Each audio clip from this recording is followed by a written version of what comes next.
So, Slash, naja. Nachtmusik der toten Seelen. Ja, Archon Quest.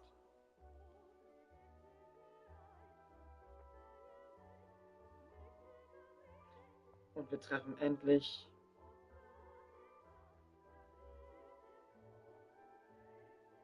Ja, wen treffen wir denn alles? Man weiß es zwar schon, aber ich verrate es nicht. Für manche, die es noch nicht wissen.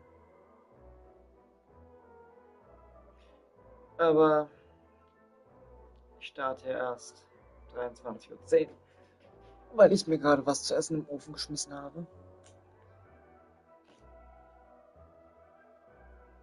Und ich gerade was regel. Also, bis gleich.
Ein wenig zu spät.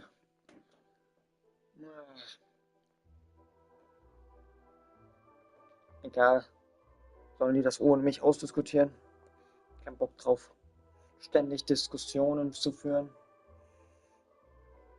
Ich mische mich zwar gerne ab und zu mal in Genshin-Diskussionen ein, und das nicht wenig, weil, ich sag mal so, Genshin damals groß geschrieben.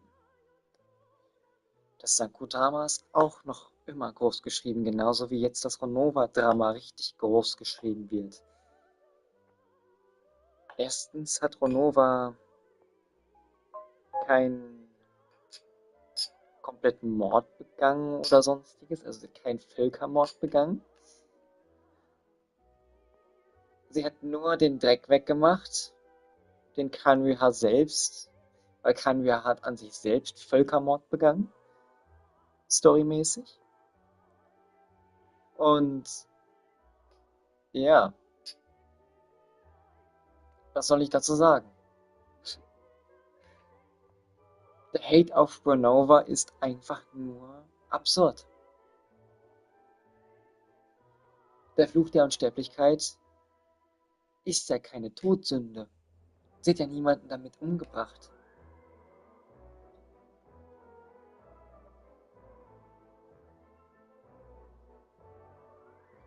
Das hat ja Kanriha alles selber schwer zu erklären. Wirklich nicht so einfach. Was soll's.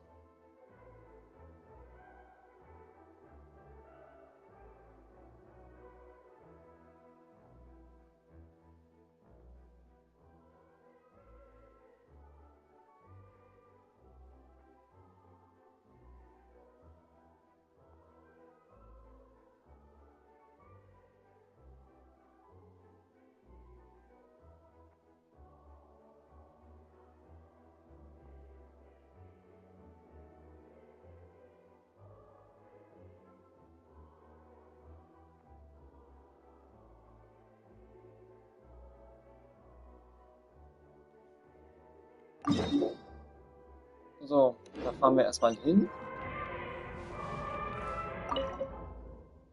Nein, ich finde den Tisch nicht gut.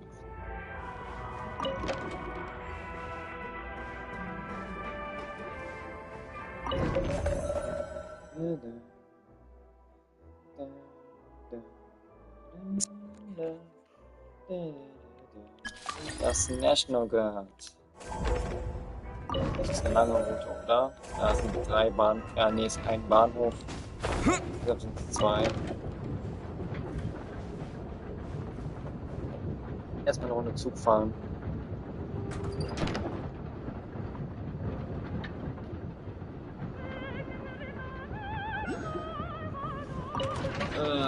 Ich würde aus dem Zug rausspringen, wo dann Okuli ist, aber ich mach's doch nicht, weil wir sind nicht geisteskrank. Okay, wir sind geisteskrank. Wir sind schon von einem Dings gesprungen, von einer Fähre.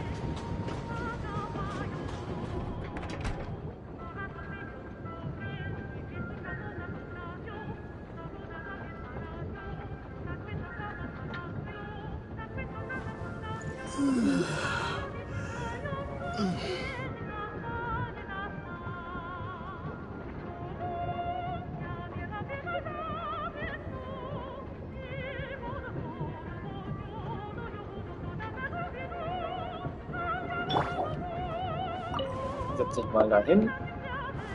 Warte mal, wir hätten das nicht weggeräumt. Warum nicht da ein Baguette? Wir sind hier in Snezhnaya, wir sind in Russland. Wo ist da ein Baguette? Ist das eine Flasche Wodka?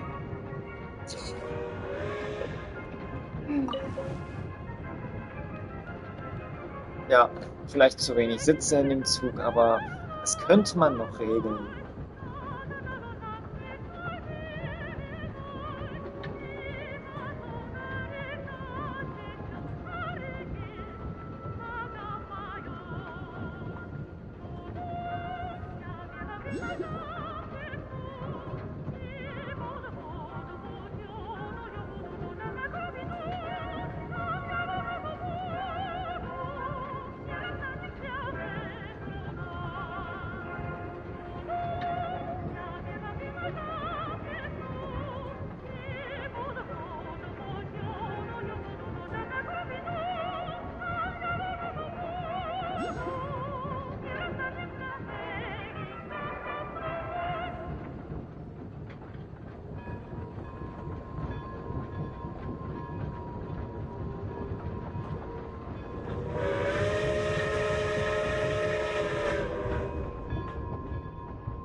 Ja, wir sind schon da.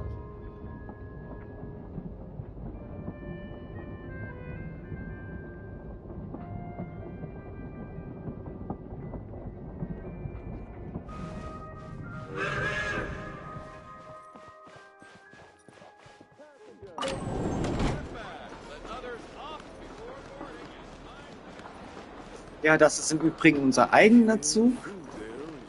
Also wir haben einen eigenen Zug. Nicht von der Deutschen Bahn.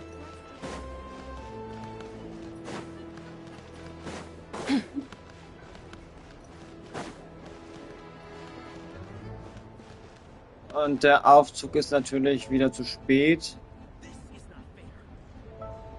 Kommt der gerade?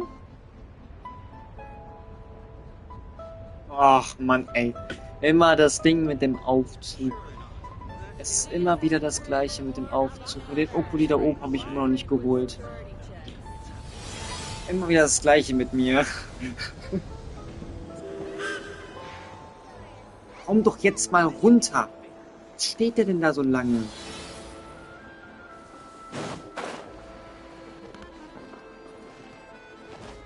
Jetzt pass auf, jetzt laufe ich die Gleise hoch und jetzt kommt der runter, oder was?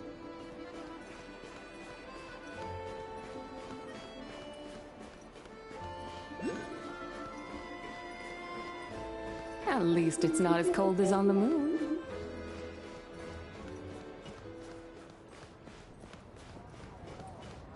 Ich glaube, der sitzt da fest, der Aufzug. Der ist festgefroren.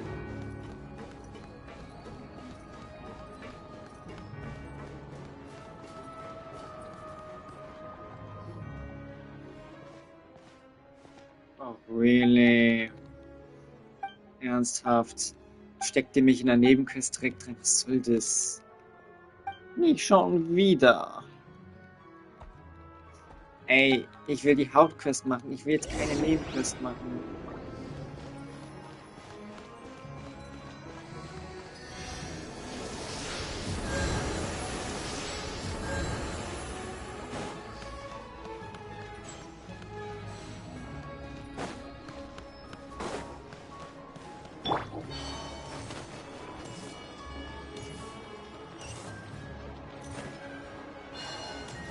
Stimmt, wir müssen in die Richtung.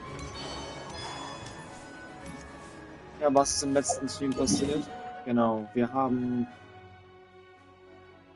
Birken-Schneegrab entdeckt mit dem Palast der Weißen Krone. Wir waren oben in den Wolken. Ganz oben in den Wolken. Auf Celestia-Ebene.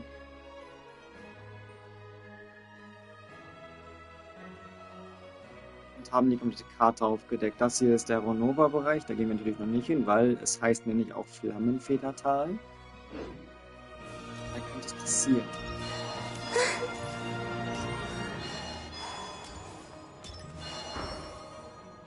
Ja, und ich müsste mit Bina mal hier hingehen. Im Heiligtum der Trauer. Wurde mir zumindest gesagt. Irgendwas soll da mit Bina passieren. So opfern wollte ich sie jetzt noch nicht.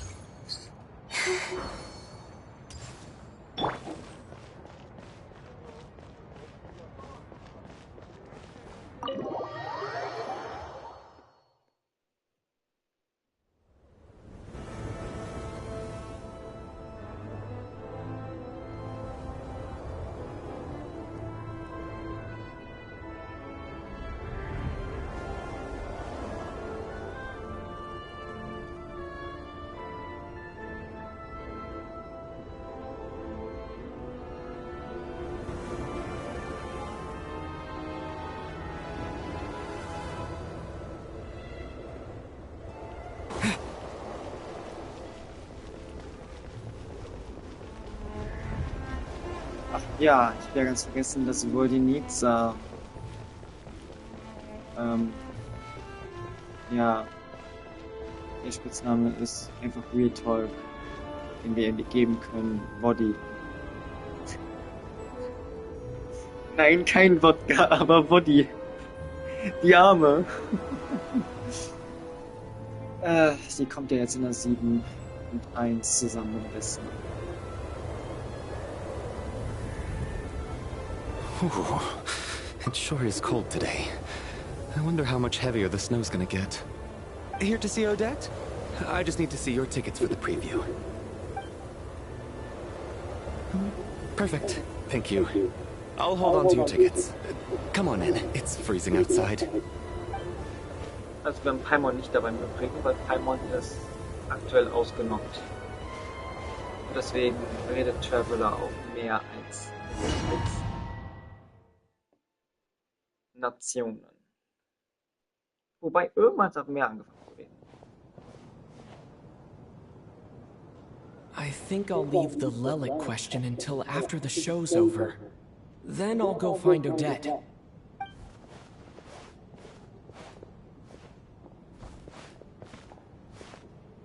Child said he was originally going to come with Tonya. So I'm guessing Tonya's already here somewhere. Is there anyone here who looks like a Tonya? Let's see. It's a small audience. Makes sense for a preview. But wait, I do see some familiar faces. Mr. Chuganov's back again by the looks of it. Oh, and is that Mitya? And that Fatui officer, Valeri. Guess he must be playing cat and mouse with Mitya again. Oh no, it looks like the show's starting and I still haven't found Tonya. Never mind. I'll just have to take a seat for now and see if I can catch her afterwards.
Members of the audience, I'm a staff member here at the theater. Today's performance was a very special one for us, as it marks the first attempt in a long time to revive the classic Snezhnayan ballet, Spirit Seeker. To commemorate this occasion, we would love to take a group photo of the cast, crew, and audience members present today. Could I kindly ask the audience to please come up onto the stage?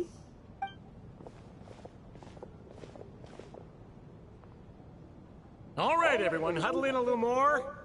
Now, look at the camera. 1, 2, 3.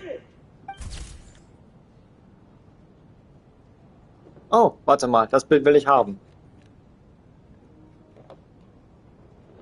Vodnica, Mitya, den Typen da hinten habe ich schon wieder vergessen. Und Alyosha, die da unten ist Tartaglias kleine Schwester. Was?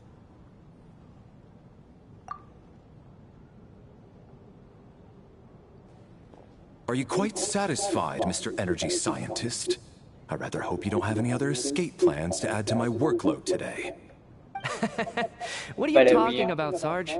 This was simply my way of inviting you to watch Miss Odette's new show with me. And wasn't the performance spectacular? In the future, I heartily encourage you to take a leaf out of my book. Find some soul-nourishing pastimes to enrich your time outside of work. It was indeed a fine performance, but I must correct you on one point. This is not time outside of work. These are working hours. Working hours and non-working hours are just a social construct. Human technology can never advance if we're too rigid in our thinking, Sarge. May we leave now? Already? I mean, I was kinda hoping to soak up the atmosphere for a little longer, but... No? Okay, guess I'm pushing my luck. Didn't seem like too much to ask, but fair enough. Off we go then, Sarge. Back to the land of working hours. Lead the way. Wäre lustig, wenn die Schwester von tatsächlich Playable That wird, has aber to be das her. sieht nicht danach aus. She's the only person in the audience around Tonia's age. Excuse me, are you Tonya? Huh? Your brother's busy today, so I took his ticket. Don't worry about him, he's fine. Oh, okay. Sorry for the trouble. What's wrong? Are you sick? No, I'm fine. It's nothing. Maybe she caught a cold on the way here because of the weather.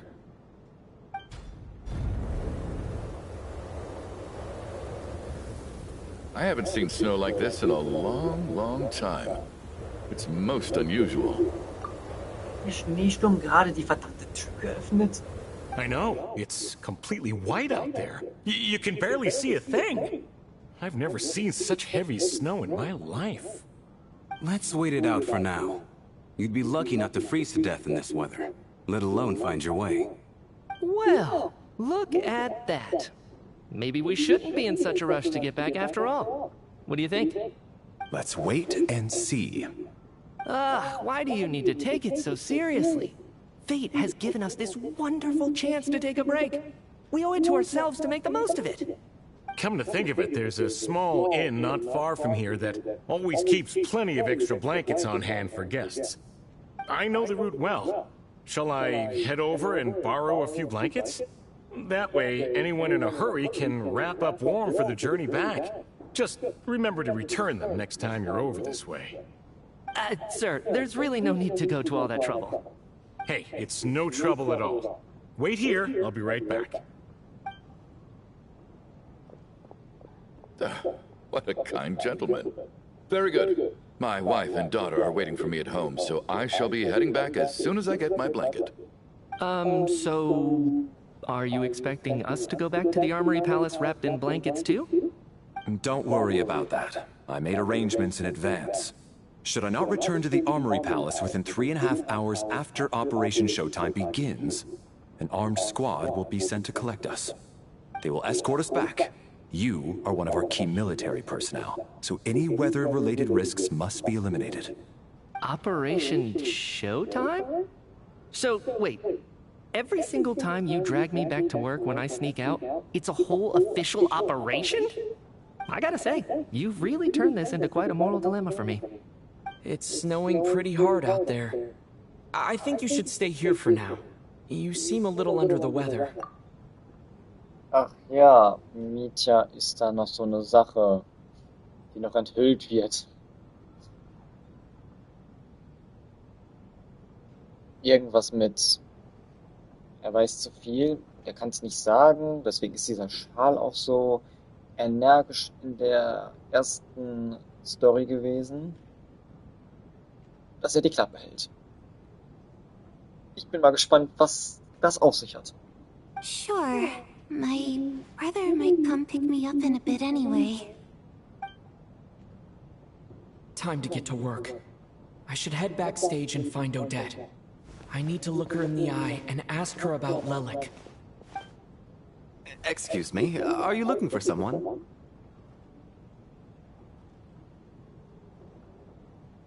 Ah, a fan, I'm guessing? Today is just a dress rehearsal, so Miss Odette won't be meeting with fans. She's taking a well-earned rest right now. Sorry, but that area is currently off limits to everyone except the cast and crew. Bad timing, I guess.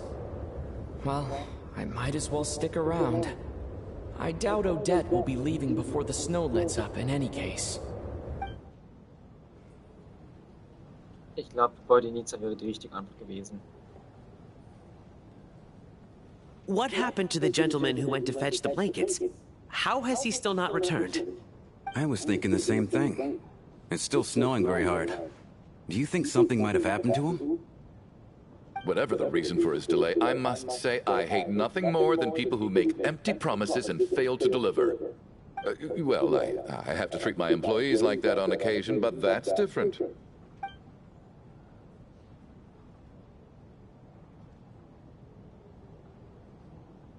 You seem anxious, Mr. Valeri. It's been nearly 4 hours since I left the armory. The army should have arrived to extract us by now. They know how much I despise tardiness and disrupted plans. There's simply no reason that they shouldn't have shown up by now, barring exceptional circumstances. Surely a snowstorm like this one counts as such. Few things in this world can stop the Snezhnayan army, Mr. Mitya. And a snowstorm is certainly not one of them. Why don't you go out and take a look? They might be right outside, waiting for your orders before they dare come in. An absurd hypothesis. I have no intention of leaving your side for even a moment until I have escorted you back to the Armory Palace. This doesn't look like an ordinary snowstorm to me. That guy who left earlier, it looked like he just vanished into thin air. Either that, or my eyes were playing tricks on me. A man-eating snowstorm? Come on. Night hasn't even fallen yet. Spare us the ghost stories.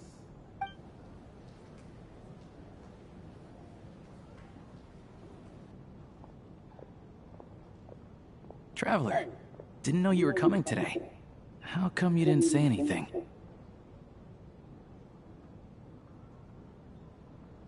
Warte mal, der Stream lädt. Warum lädt der Stream?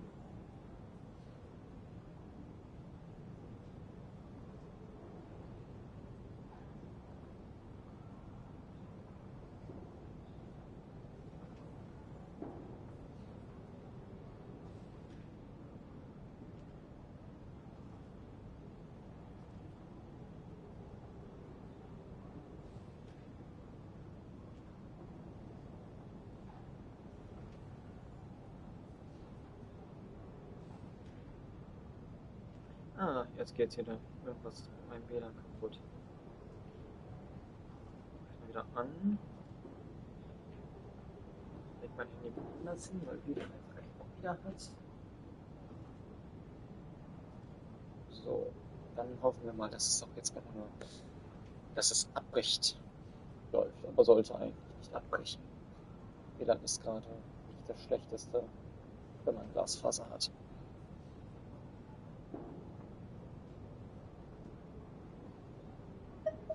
What is it? Something the matter? Tell me. I can help. Whoa. That's quite a snowstorm out there. I've been working backstage this whole time, so I didn't even notice. No wonder the audience hasn't left yet. Is weather like this rare, even in Snezhnaya? Yeah, snow like this. I'm sure I've seen it out in the wild before, but never in the city. Actually, I take that back. I don't think I've seen snow this bad even in the wild. This is something else. It's not normal. If even Alosha thinks snow like this isn't normal, could it have anything to do with that monster people have been talking about? We can't stay cooped up here forever. Someone needs to go out and take a look. No need. I have plenty of experience with snowstorms. Besides, I work here while you're an audience member. I should be the one to do it.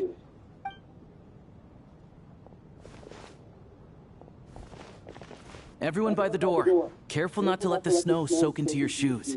In a snowstorm, you gotta look after your toes above all else. Heading out, my man? Be careful. I've been told the snowstorm eats people alive. Thanks for the advice. I am planning to be careful. I just want to take a quick look at the situation out there.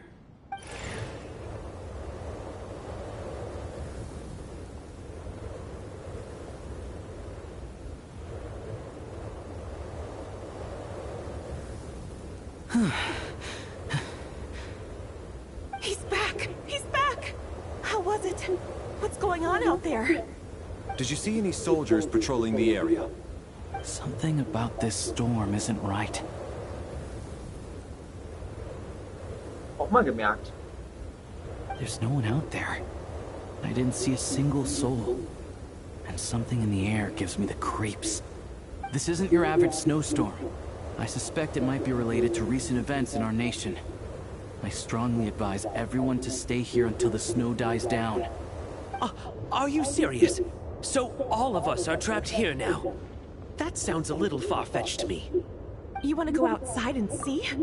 I, for one, am not risking my neck in that weather. Ich glaube, nach Arkham Quest machen wir ein bisschen Shooting, um mein Aim zu trainieren. Weil, ja, es gibt noch einige Frame-Reduce dazu holen. Also sollte ich das mal in Angriff nehmen. This just turned from a minor delay into a major hassle. We can only hope that our friend who went to fetch the blankets just ditched us and went home.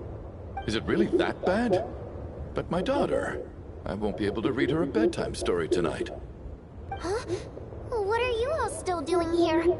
Oh, it's snowing hard. So now we're stuck here? Oh, this is terrible. Luckily, it was just a dress rehearsal today, so there aren't too many people here. On the bright side, the theater's always well stocked with supplies. If the snow still doesn't let up as we get into the evening, you can spend the night here, everyone. At least, I assume that's all right? Odette? Fine by me. This seems like a sensible backup plan under the circumstances. My thanks to the theater for being so accommodating. What are you staring outside and praying for, my man? You anxious to get home too?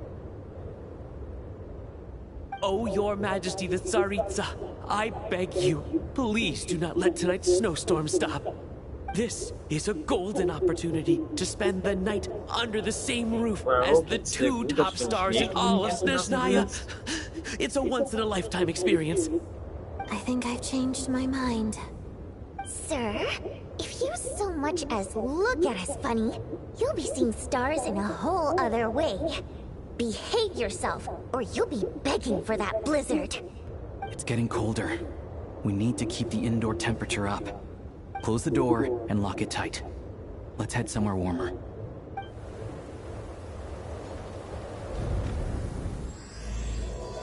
Nachtmusik der toten Seelen. Ach, wir kriegen das Bild sogar geschenkt. Ich habe einen Screenshot gemacht umsonst. Ja, geil. Ja, warum ist Rodieza keine Meerjungfrau, sondern eine Sirene? Das haben sie uns schon enthüllt. Das war beim Drip-Marketing. Und zwar steht es hier ganz oben. Nachhallendes Sirenenlied.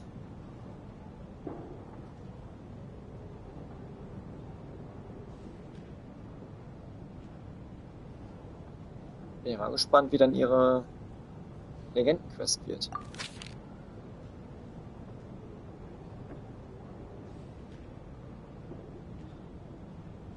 Weil darauf warte ich nur. Dann wird auch wieder gepult, denn wir haben 10.770 Primus.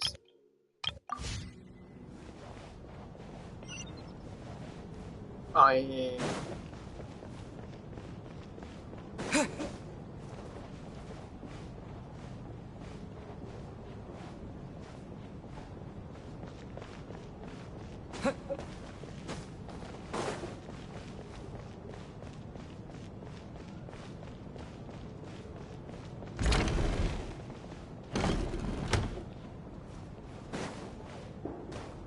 Broski, bist du da drauf? Der sagt, ich soll das Inventar ja öffnen. Wo ist das Ding denn jetzt? Das ist ein Eiswürfel, das wollen wir nicht. Das sind die Brokkoli.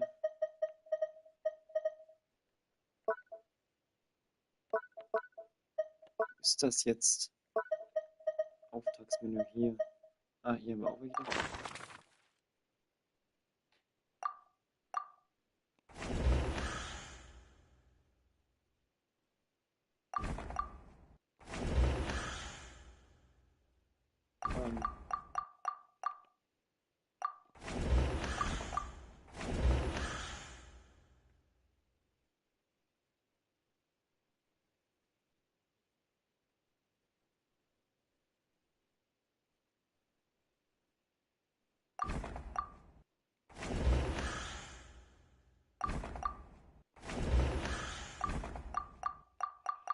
muss jetzt alle Figuren einmal ausfragen, die drauf zu sehen sind. Mit ihm hier mal angefangen.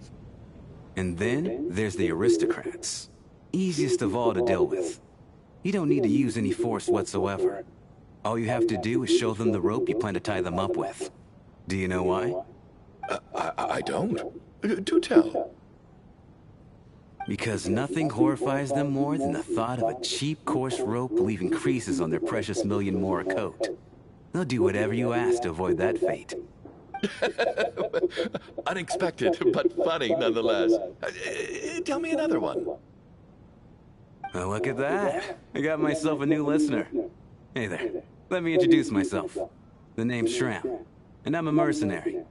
The kind that gets paid to do odd jobs for rich folks. And I am Chuganov, an entrepreneur. If my name is unfamiliar to you, you will no doubt have heard of my factory, the renowned Iskra manufacturing plant. Are you really that famous, Mr. Chuganov? How come I've never heard your name before? Excuse me? Is that a joke? Or are you being serious? Oh, I'll have to ask my rope later. He's probably tied up more entrepreneurs than I've ever heard of.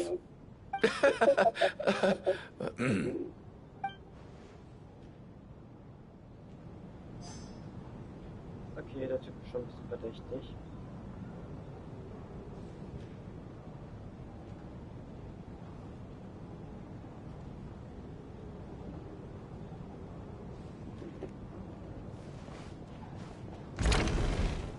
So, mit euch beiden. Okay, du bist ja die Schwester vom How are you feeling, Tonya? I'm fine. Sorry to worry you. I'm used to it by this point.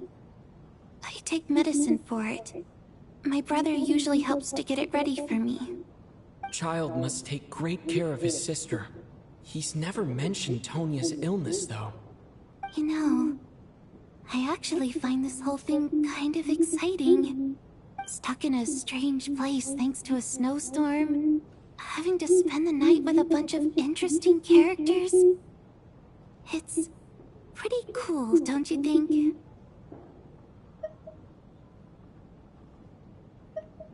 Exactly. It's like one of those stories where an ordinary school trip turns into a magical adventure. I've always wanted something like that to happen in real life.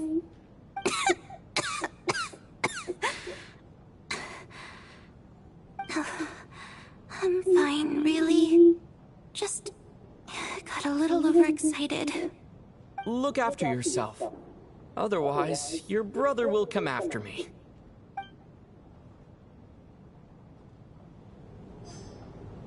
Oh oh.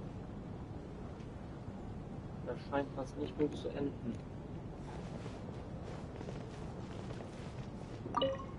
My husband has major trust issues. To him, I doubt even this snowstorm is a good enough excuse for me to stay out all night. That's the price of marrying into wealth. You'll get used to it. I'm not about to stop you if you want to leave, but don't drag me along. Hello? Can I help you? Okay, aber den kriegen wir jetzt nicht so viel raus. Ich kann euch die Zusammenfassung mit dem Bild machen. Und mit allen gesprochen haben.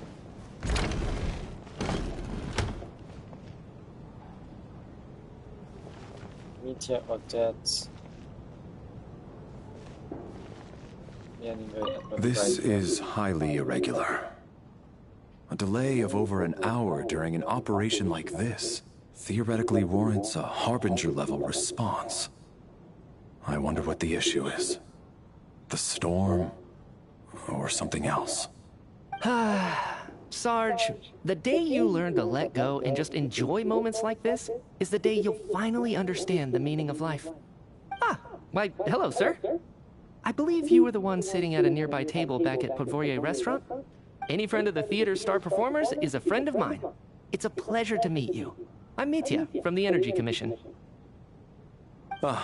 Greetings. Major Valeri, head of the Special Assignments Battalion. Armory Palace Royal Grenadier Guards, 1st Regiment. I am here to ensure Mr. Mitya's personal safety. Please let me know if I can be of any assistance. Wir halten unsere Identität erstmal geheim. Mr. Traveler. Oh. I cannot help but notice that Miss Odette is stealing glances at me. Any idea what that could be about? I've racked my brains, but I can't think of anything I might have done to offend her. Perhaps she noticed me spacing out during her performance? So, Mr. Mitia, is your work related to Project Stuja? Yes, that's right. The higher-ups in the Fatui transferred me from the Energy Commission to the Armory Palace because they wanted me to... Really? I can't even talk about that? Pretty sure it counts as part of my private life. All right, I won't say anything. Sorry, Traveler. As you can see, I'm afraid this pleasant chat will have to end here.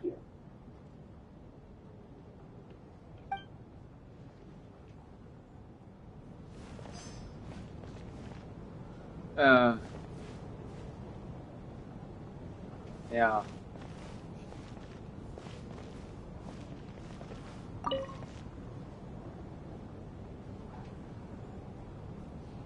I don't think it's ever been this lively backstage before.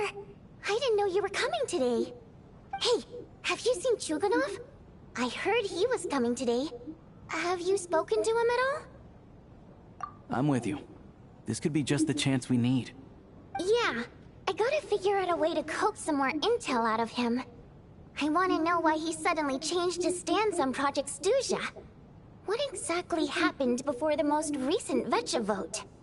For the Rokad, or just out of personal interest? Shh! There are other people around. Don't say the R word. Oh Mann, ey. So, jetzt machen wir aber erstmal kurz die Zusammenfassung.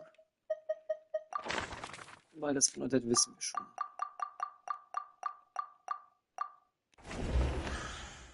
Kulisch, Mitarbeiter der Korolewiskier,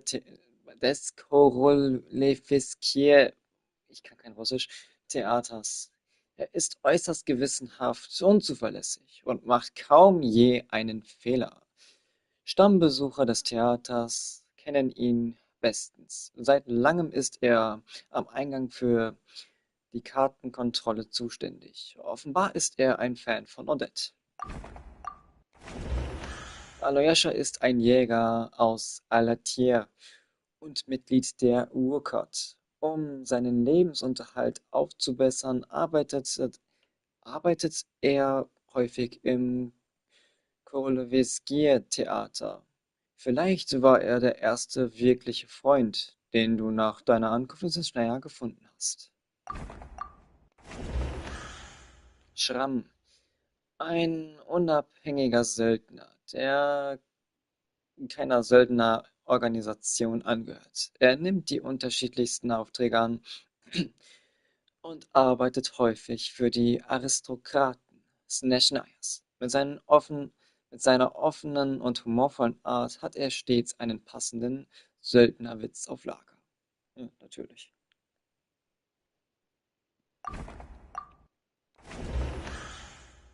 Chugunov, Inhaber der Gerätefabrik Iska und Mitglied des Nezhnugat Ratches. Er gibt sich als fürsorglicher Familienvater und liebt seine Frau und Tochter aufrichtig. Seine Fabrik steht jedoch wegen ihres übermäßigen Energieverbrauchs in der Kritik. Ja, super. Die jüngere Schwester des Grafen Tartaglia, von der er häufig spricht. Dies ist das erste Mal, dass du ihr persönlich begegnest. Sie ist bei schlechter Gesundheit und muss daher oft husten, freut sich aber sehr darauf, mal eine Nacht nicht zu Hause zu verbringen. Ich, der 4. Ankömmling, ein Reisender von jenseits der Sterne. Prima Ballerina des Korolewiskier-Theaters. Zugleich Mitglied der Fatui und Anwärterin auf den Titel der nächsten La Signora, der 11. Man vermutet außerdem, dass sie unter einer weiteren Identität als die im Verborgenen agierende Lelek auftritt. Valevier, Anführer der ersten Grenadier, was? Grenad, Grenadi, Grenadiergarde im Büro. Für Heeresgerät der Fatui. Als Soldat legte er großen Wert auf sorgfältige Planung und präzises Timing. Sein derzeitiger Auftrag besteht darin, die Sicherheit der wichtigen Militärperson Mitya zu gewährleisten. Wodinica, erste Sopranistin des Korolewski-Theaters. Ein rätselhafter Wasserunhold, der mit seiner außergewöhnlichen Gesangkunst unzählige Zuschauer begeistert. Als Mitglied der Rockcode setzt sie sich sehr für das Wohlergehen der einfachen Bevölkerung ein. Und da wiederhole ich nochmal. Wasserunhold, der mit seiner außergewöhnlichen Gesangkunst unzählige Zuschauer begeistert. Sie ist keine Meerjungfrau, sie ist eine Sirene.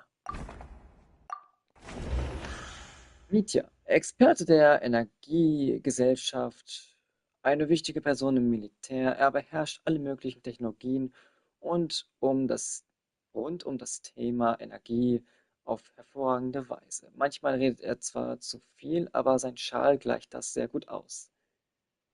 Ja, sein Schal. Sobolefa. Eine wohlhabende Geschäftsfrau in jungen Jahren handelte sie vor allem mit warmer Kleidung, die Funktionalität und Mode miteinander verband.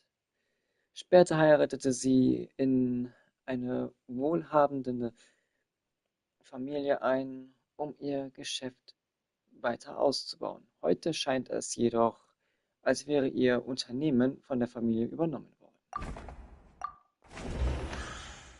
Torgoff, ein wohlhabender Kaufmann, der sein Vermögen einst im Energiegeschäft machte. Später erhielt er die Unterstützung der Bank des Nordens, wodurch sein Unternehmen immer weiter wuchs. Irgendwann schien jedoch nicht mehr er selbst, sondern die Bank des Nordens über seine Geschäfte zu bestimmen. Ja, super. Rampana, Mitarbeiterin des Korolewski-Theaters. Aus Sehnsucht nach dem Leben auf der Bühne kam sie ins Theater. Dort übernimmt sie meist Moderationsaufgaben, wie die Ankündigung der Aufführungen. Manchmal verrennt sie sich allerdings allzu sehr in Details. So, das war jetzt die Kurzfassung. I have to say, even though today was a rehearsal and there were some hiccups along the way, Miss Odette's performance was one of the best I've ever seen, even compared to an actual show. I couldn't agree more, especially considering the weight of the subject matter. It takes a truly seasoned professional to do justice to a theme like love and regret. Do you think we were coming on too strong? Odette's ignoring us again. What about you? What did you think of today's performance?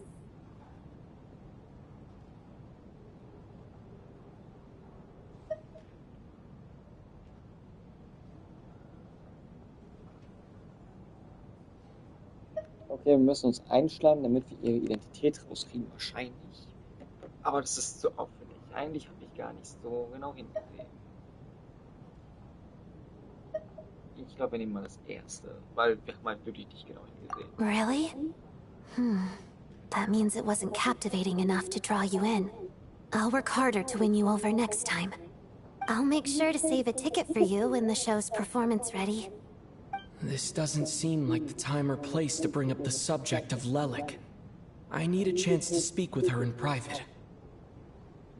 So unfair. Talk about double standards. And now it looks like I've been spotted.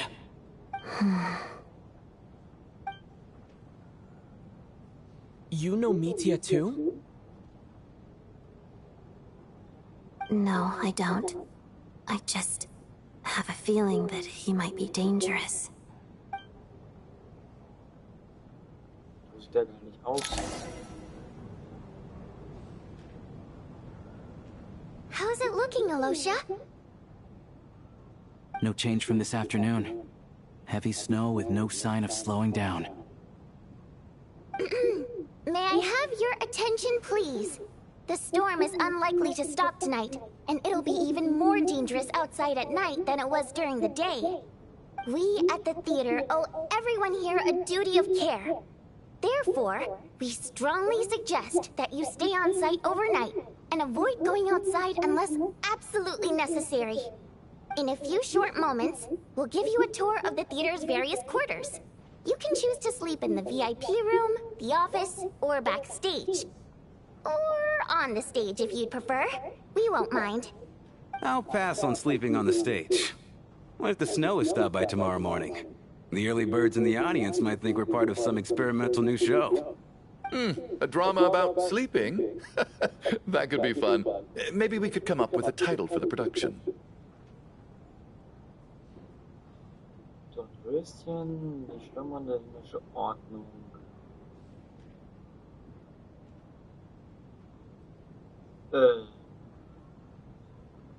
Not bad. Clear selling point at least. Could be a big hit. Anyone who doesn't wish to sleep on the stage, please follow me. I'll show you to the rooms.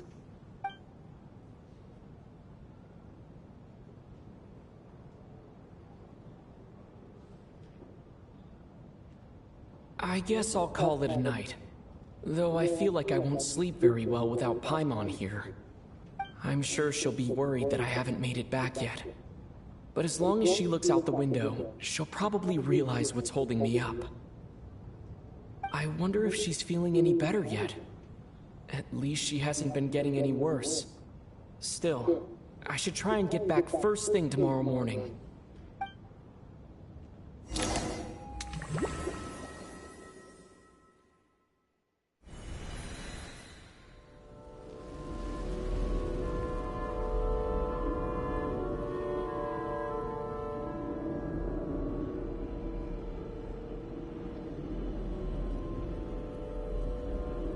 Ah, finally.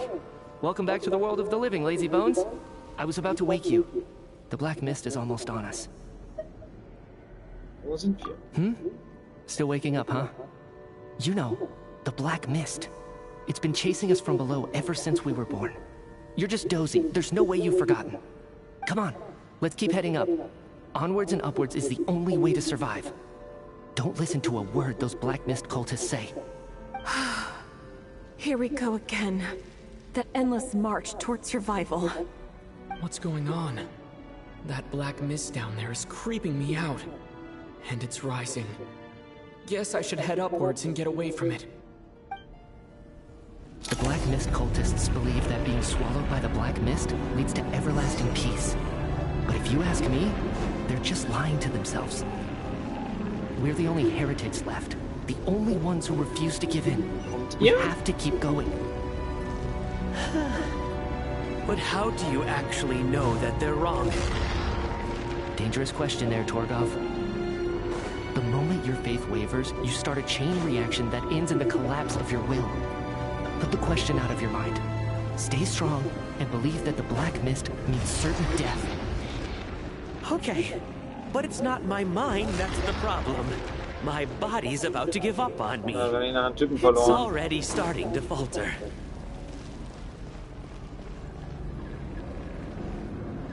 Bro, du wirst gleich verstummen, wenn du nicht kommst. I can't do this anymore. I've had enough of being forever on the run. What's the point of it all? All this will pass eventually, I promise. Keep fighting. It will be worth it. You accuse the Black Mist cultists of being liars. But you're lying too. There is no end to this path. It keeps going up forever. There was never any hope to begin with. The cult of the Black Mist has poisoned your mind, Sobolova. Are you thinking of giving up as well? I am. I think I'll take my chances with the Black Mist over this perpetual torture. As much as I detest the Black Mist cultists, I'm just too weary. Then I bid you both farewell. Let me put my personal opinions aside for a moment and say, I hope that you both find peace within the Black Mist.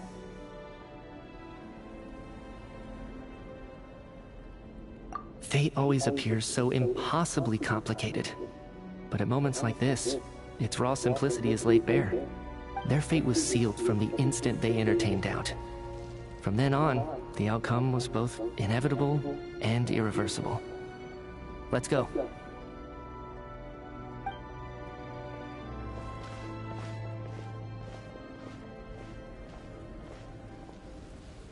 Torgov and Sobolova are gone.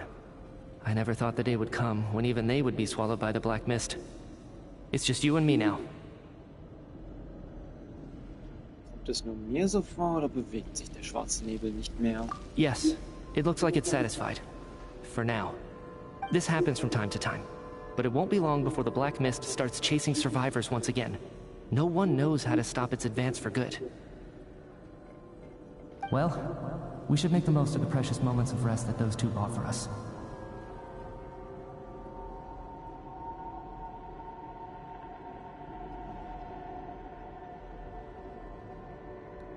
Huh? Are you really that sleepy, traveler?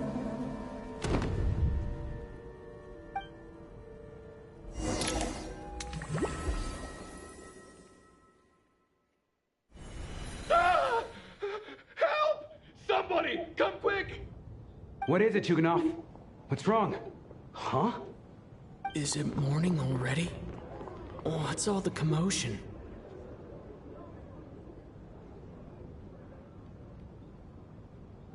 Sounds like it's coming from next door. I should check and see what's going on.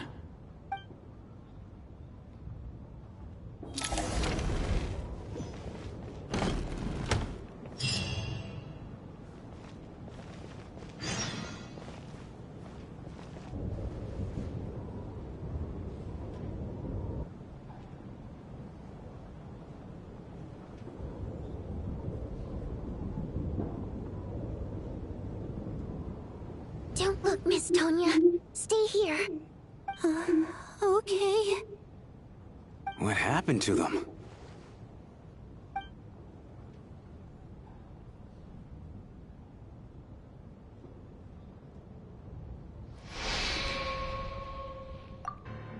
Zwei Menschen liegen völlig reglos im Raum, als würden sie noch schlafen. Aber dein Bauchgefühl sagt dir, dass sie nicht schlafen. Irgendwie spürst du das. Spürst es in deinen Knochen. So muss der Tod aussehen. These two people have passed away. And the strange thing is that somehow, I knew this was going to happen. I knew that they would be the ones to die. Have I seen this moment before? Or did I have some kind of premonition? I can't remember what it was. Let me take a look.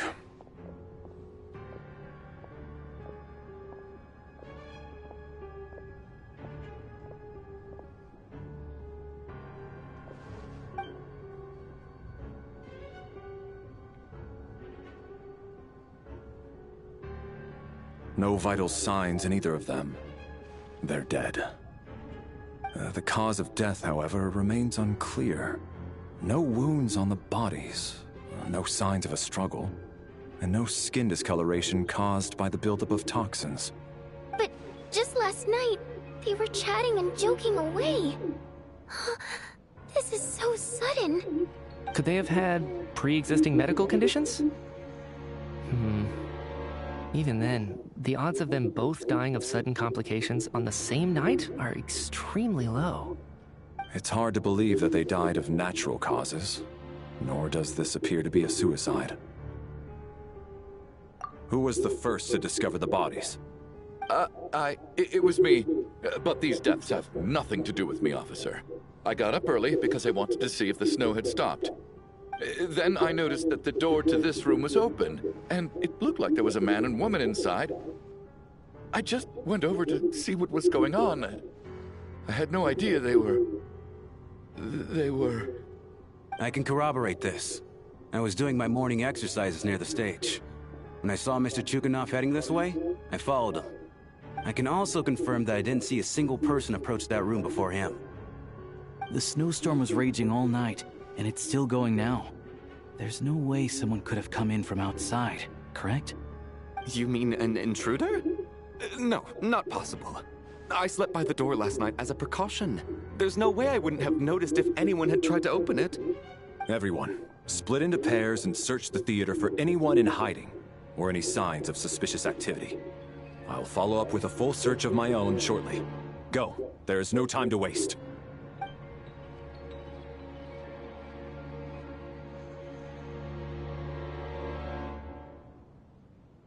Ja. Du schließt dich mit Tonya zusammen. Nach einer gründlichen Suche bist du dir sicher, dass niemand, der nicht zur Gruppe gehört, im Theater ist. Alles genauso ist, wie es gestern Abend hinterlassen wurde.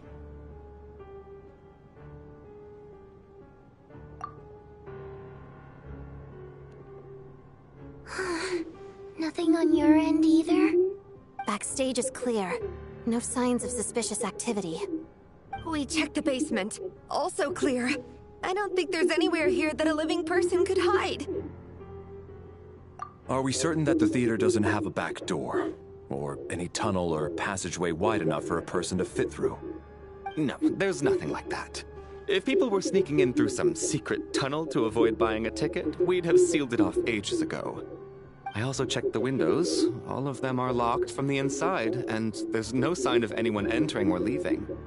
It sounds like we can safely rule out the intruder theory. If anyone came in during the night in this weather, there'd be no way for them to avoid leaving footprints or water stains. This can only mean one thing. It's like one of those murder mysteries you see in novels and plays, isn't it? The ones where the killer is one of us. We can't quite jump to that conclusion just yet. Could he be right? It's hard to imagine something like that happening in real life. Set in a theater during a snowstorm, a murder takes place, and the killer is among us. It's such a classic trope that it seems unbelievable. Looking at who the killer targeted, and the clean entry and exit, it all adds up. I know what this is. It's obvious now that I think about it. What is? What have you figured out? Both victims were wealthy, well-known local merchants. And the door was deliberately left open, so I would discover the bodies and witness the crime scene first thing in the morning. Such ruthless methods. This was your doing, wasn't it, Lelik? Lelik? You mean Lelik is among us? And he's the killer? Lelik. I know this code name. Member of the Rokot, anti-Project Stuja. Always works alone. I've read the case files at the Armory Palace. Walk me through your reasoning, Mr. Chuganov. What do you know about Lelik?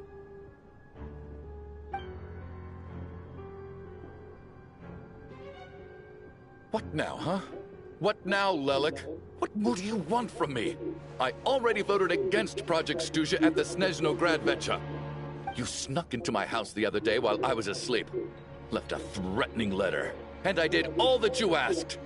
But Project Stuja cannot be so easily shaken. Not with the rooster in charge.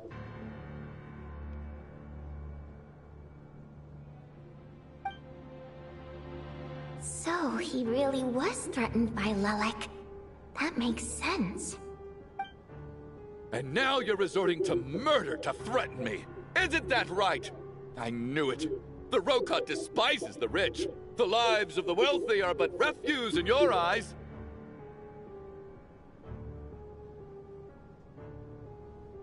Show yourself! Which one of you is Lelik, Tell me! I'll do whatever you want! Just stop playing these mind games!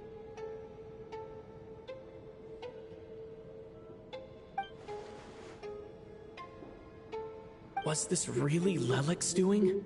Would Odette really do something like this? If Odette really is Lelik, this seems out of character. But then again, how well do I really know her? I'm probably the only one here with a compelling theory about Lelik's true identity. But if I reveal it now, I'll be putting Odette in the line of fire. What should I do? I don't think it's likely that Lelik killed anyone. At least from the stories I've heard, he's never killed anyone before. and his name has never come up in connection with any murder cases. Besides, even if Lelik did want to threaten you, why resort to such an extreme and roundabout method? It's not his style at all. Vodyanitsa doesn't know that Lelik might be Odette, but her assessment is pretty much identical to mine. Miss Vodyanitsa, why do you suddenly feel the need to speak in Lelik's defense? Defense? Oh, no, it's just... I'm worried that we're jumping to conclusions here, so I wanted to share my point of view. Also, I don't think the Rokot is as bad as you're making it out to be. Well, if you think I'm so wrong, what's your theory then, Why don't you tell us who the killer is?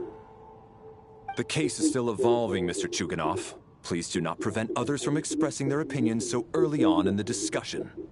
Even so, there's no denying that the recent threat received by Mr. Chuganov may well be an important clue. So there's still a good chance that Lelik is right here among us. I can't do this anymore. I don't care if it's still snowing outside. I have to get out of here.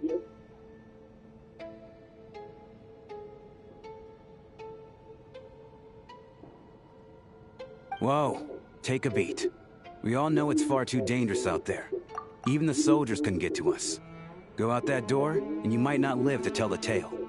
And whoever this Lelik is, they're surely not going to murder anyone in broad daylight. Be sensible, my man.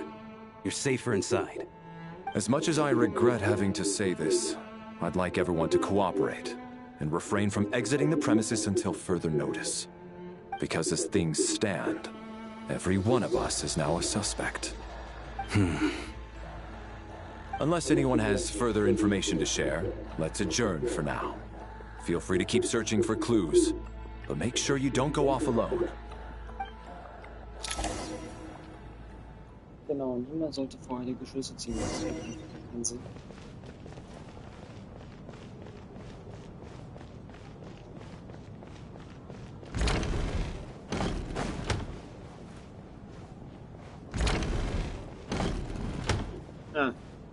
You're right, that was my bad. It was a knee-jerk reaction. I didn't think it through. Luckily, no one suspected my identity. Oh, phew. It's just you. I thought someone was eavesdropping. Since Vodyanitsa and I were on the same page earlier, I think I should share my thoughts with the Rokot members first.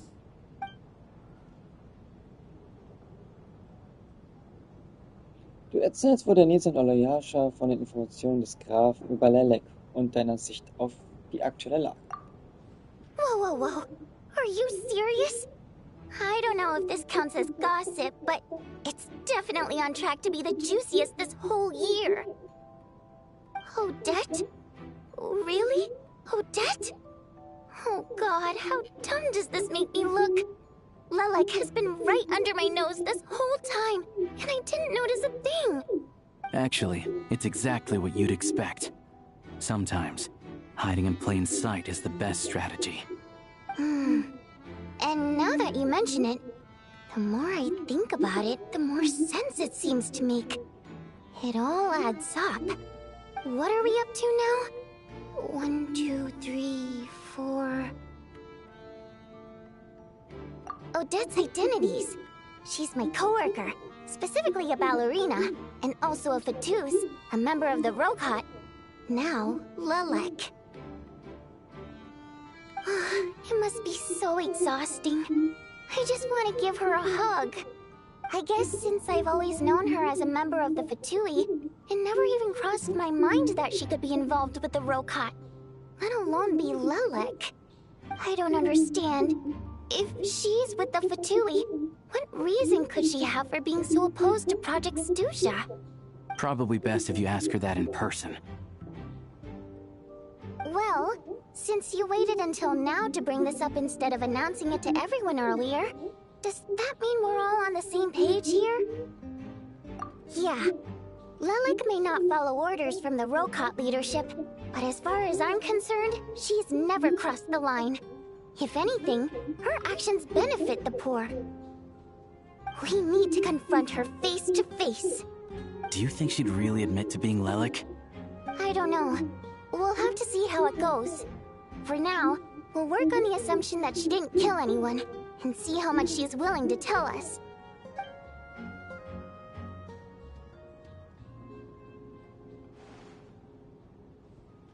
Now's her chance. Odette's alone. Let's go.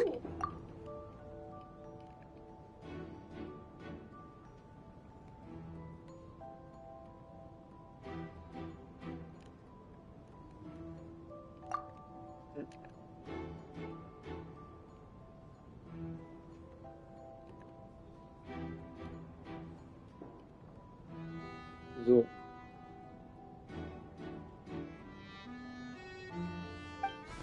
Hey, Odette. What is it, you guys? Shh. Keep your voice down. We need to talk. So, you're Lelik, aren't you? Alright, fine. You don't have to say anything or explain yourself. Just hear me out first. None of us believes you'd kill innocent people. Whoever murdered those two people last night, it wasn't you. The Traveler was the first to figure out your identity, but he kept quiet during the discussion just now. Still, it's clear where the group consensus is heading. Everyone believes Lelik is the culprit. If your identity is exposed, you'll be in a really bad spot. We're your colleagues, and we know what kind of person you are. I don't want anything bad to happen to you. So, can you clue us in? Tell us everything. The more we know, the more easily we'll be able to cover for you. Alright. Yes, I'm Lelik. And no, I'm not the murderer. And thanks, but I don't need you to cover for me. Actually, I'm planning to reveal my identity. Huh? You're gonna reveal that you're Lelik? Here? That's right. I'll admit I was surprised at first when Chuganov guessed that I was here. It was just a lucky guess, but it caught me off guard. But after taking some time to assess the situation and confirm where everyone stands, I don't believe I have anything to worry about. Are you sure you don't need a second opinion? Given the circumstances... Mr. Valeri! What?!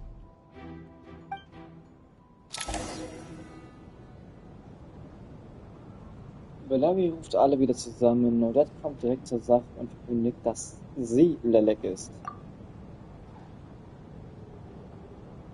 So... Odette is Lelik? I don't know what game you're playing, but you've got a lot of nerve. It's just one identity. So what if it's exposed? I can disappear and adopt a new identity anytime I please. I made my peace with this when I chose to become Lelik. But more importantly, I promise I am not the murderer. Which means that someone else is. So, if anyone still insists that I did this, you'd best produce the evidence now. Otherwise, I suggest that you bite your tongue. Because if you really believe I killed two people without making a sound or leaving a trace, pointing fingers at me would surely only make you my next target. Is this really the truth, Miss Odette? That's confidence, all right. I believe you. A real no-nonsense attitude. I can see why Marionette said that she's on track to inherit the title of the Fair Lady. Are you seriously buying this? Hey, officer! She just admitted to being Lelik. Aren't you going to do something about this? I do have one question, Miss Odette. Why have you chosen this moment to come forward and reveal your identity? If I didn't say anything, everyone would be focusing all their efforts on finding Lelik. And that is exactly what the real culprit wants. I don't want to be the scapegoat who lets the murderer get away with this crime. Despite all the accusations, she made the smart choice. A remarkable display of rational thinking under pressure. Clearly, Odette's talent extends far beyond the art of dance. She thought so far ahead. Ugh, why do I always feel like I'm one step behind her in everything? You've convinced me. Dealing with the murder case remains the top priority right now. Let's put the name Lelik and all related incidents aside until further notice. Nevertheless, the group still considers you the prime suspect. I assume you have no quarrel with that, Miss Odette? I understand. You're welcome to keep an eye on me around the clock. I have no objections. Mr. Chuganov? For my wife and daughter's sake, I'll let you off the hook for now. But don't think you're forgiven for breaking into my house and threatening me. Just wait till we get out of here, Lelik. We'll settle the score then.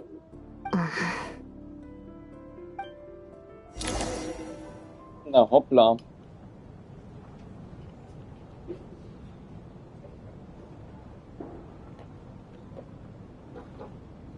Good work, Lelik guard team. And Lelik too. Here, have some hot water. Turns out Valeri knew about my exploits.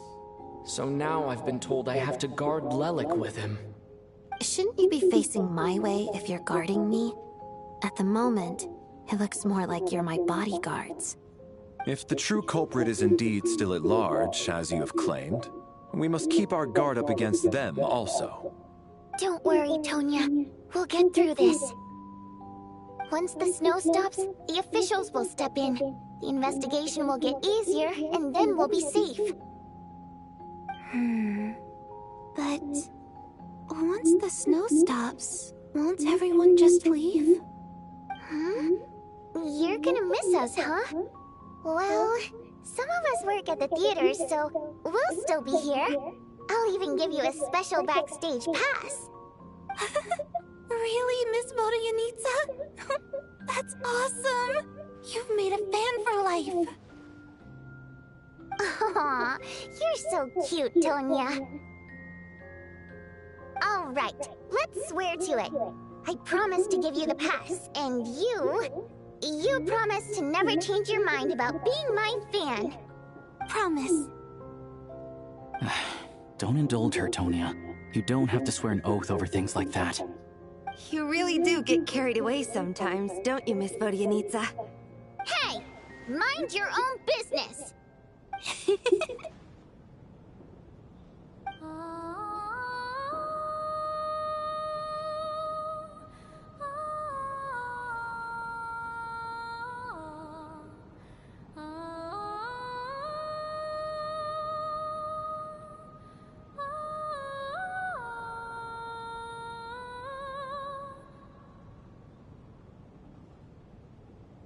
Don't be nervous, Miss Water Imp.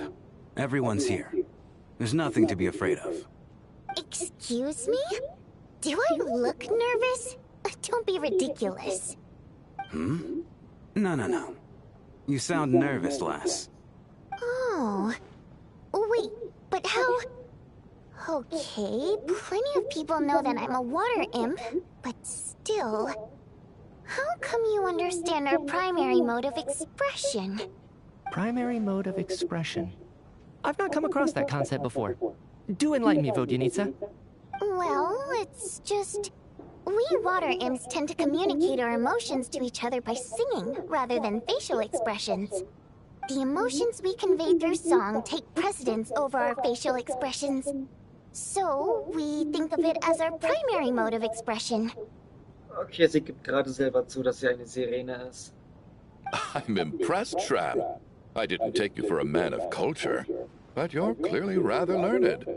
It's not about being cultured or not. The thing is, this mode of expression can usually only be understood by other water imps. It's not a simple case of a song sounding happy or sad. And yet, you're clearly human, Mr. Shram. It's really not the big deal you're making it out to be. I think I just have a knack for it. Plus, I have a... very close friend who's a water imp. A delightful lady. But keep that a secret. Anyway, we spent so much time together that before I knew it, I noticed I could understand her expressions. Oh, I guess that makes sense. Still, the fact that you have a water imp friend is even more surprising. I'd better watch what I'm singing when I'm around you from now on.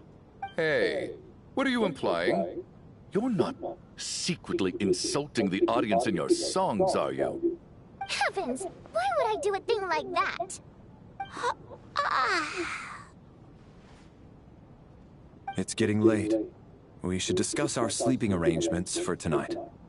To guard against the killer, someone needs to keep watch. I suggest that we don't sleep in separate quarters tonight. It will be safer if we all stay together. As long as someone keeps an eye on Lelik, I'm quite sure we won't have any trouble. Are you saying that you wish to bet your life on Miss Odette being the killer? Nonsense. Of course not. Then I propose the following arrangement for tonight. The Traveler, Odette, and I will form the Night Watch. We'll sleep in shifts, but 2 of us must be awake at any given time.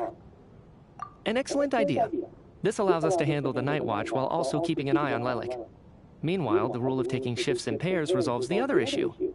Namely that we can't necessarily trust the Traveler or Valeri either. I expect that plan took you quite some time to come up with, didn't it? Actually, our field combat manual outlines a similar approach. Although the scenario there involves guarding prisoners overnight during field operations. That being said, I must clarify that I harbor no disrespect towards you personally, Miss Odette. In fact, Lelik's numerous covert operations make fine textbook examples for military agents. I care less about respect and more about the fact that you just robbed me of 2/3 of my sleep tonight. I'm calling dibs on being the first to rest. Good night.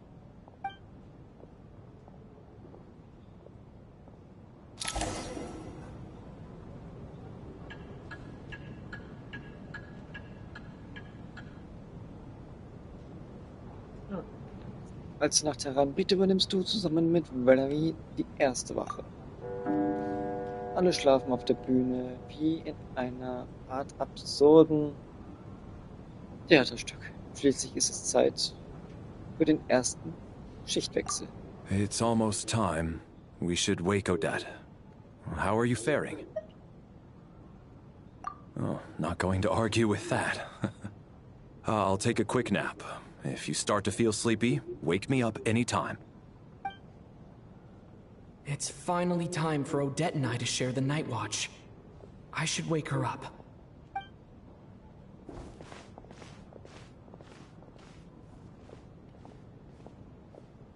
I came here to get information from her in the first place.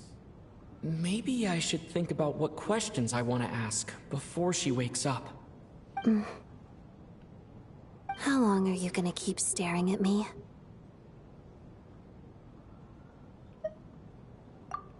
Couldn't sleep. My mind's been running haywire. Plus, there's something I've been meaning to talk to you about. I had a hunch that you wanted a conversation, too. Let's take this chance to clear the air.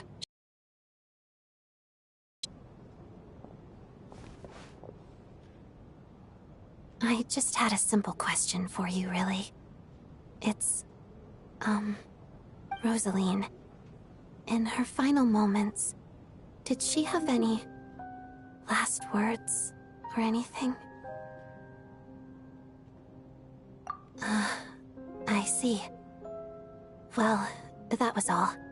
I have no other questions. No. She was utterly ruthless in pursuing her goals. That kind of person should be hard to miss. And yet, even though I never approved of her methods, and she was an abrasive person, the fact remains that I am indebted to her. Oh, she told you. I guess that makes sense. I think she and Rosaline were on pretty good terms. Yes. Rosaline wasn't the kind to gossip about this sort of thing.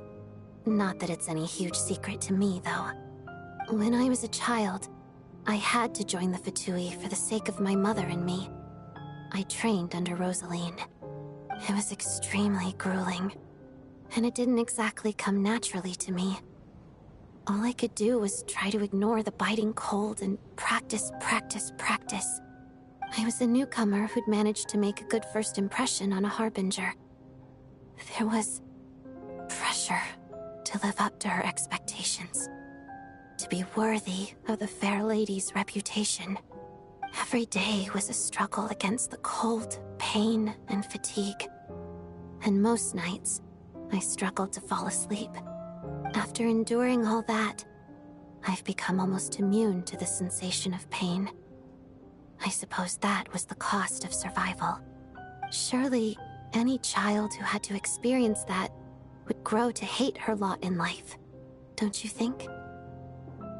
So, I put an equal amount of effort into my ballet.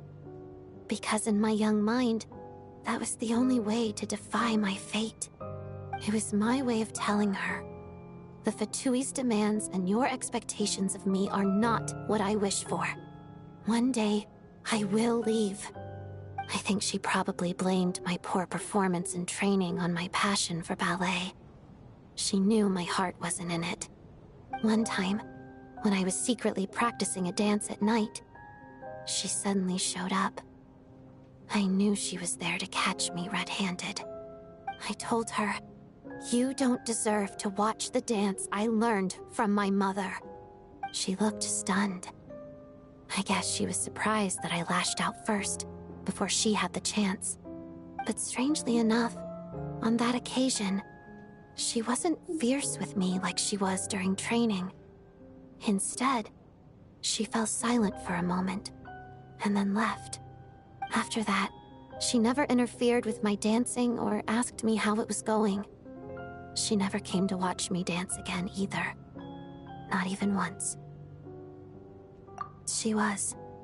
But even now, whenever I take out this core Ignis, I can't help but think of that night. Of the look on her face. Sort of.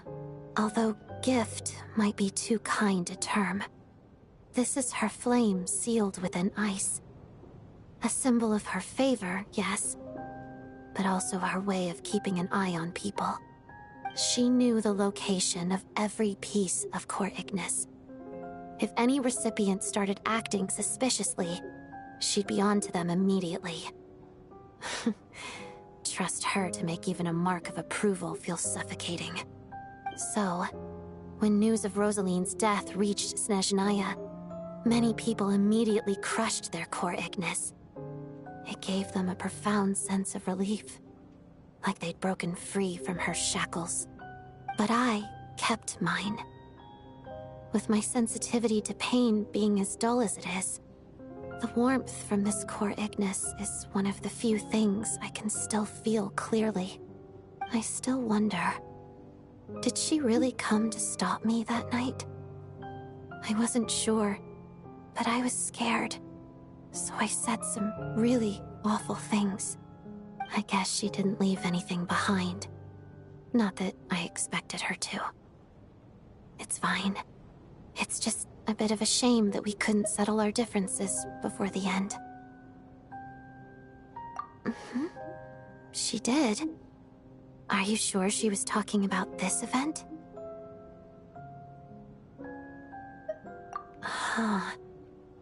No, she didn't. I didn't even find out that she'd gone to Mondstadt until a while after she'd left.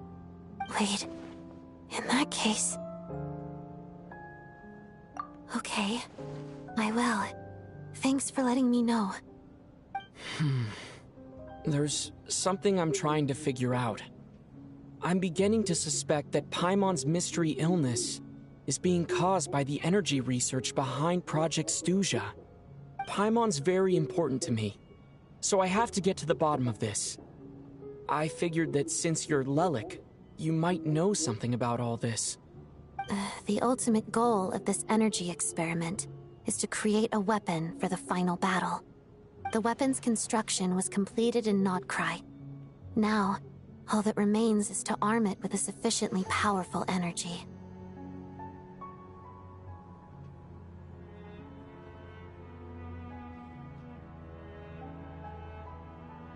Yes.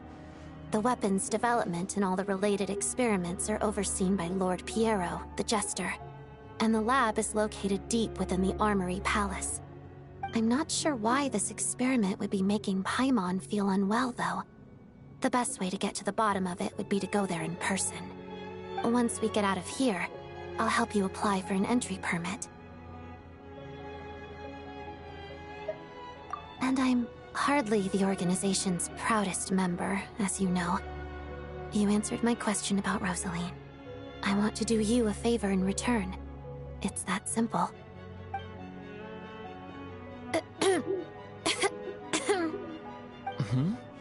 What's wrong? Are you not feeling well? You two seem to be hitting it off. I thought you were sleeping.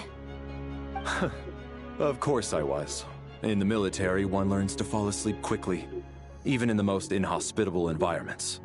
It's vital to staying alert and energized. Why? Is something wrong? Even if he was awake, he can't have overheard us, right? Well, thank you both for keeping watch. Traveler, I'll take over for now. It's your turn to get some sleep. Sure.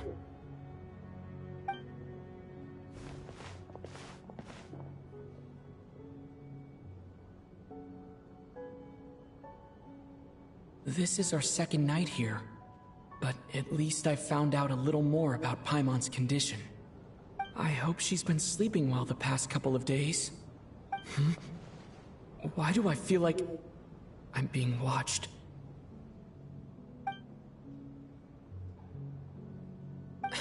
Seriously? Is this payback for when I stared at her earlier? But I thought she was asleep. Never mind. I'd better try and get some sleep myself. Oh Mann, ey.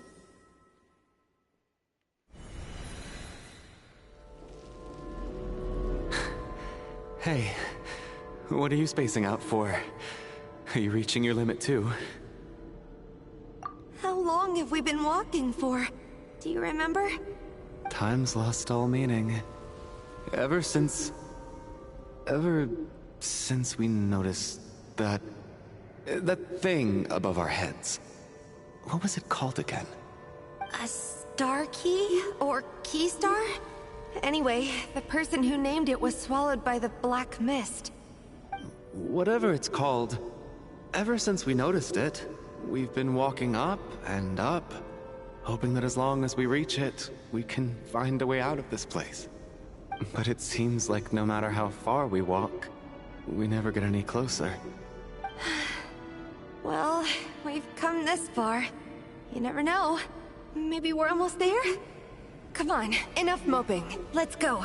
The black mist is catching up.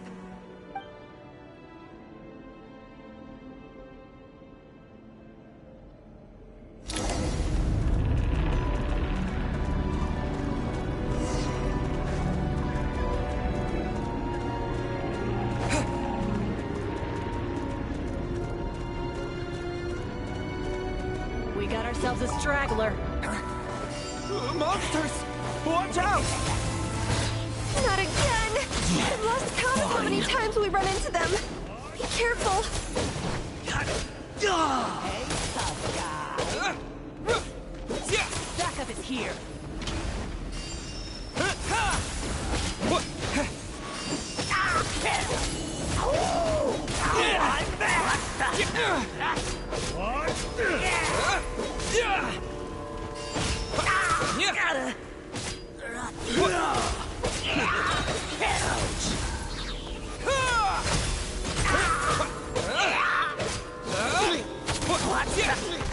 I'm back! Backup is here. Cryo storm!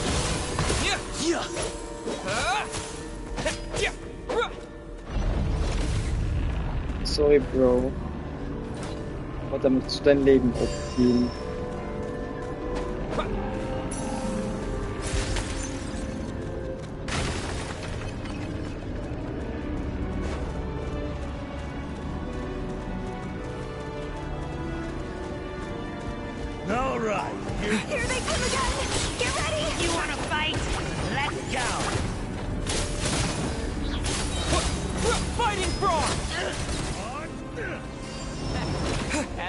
you thought?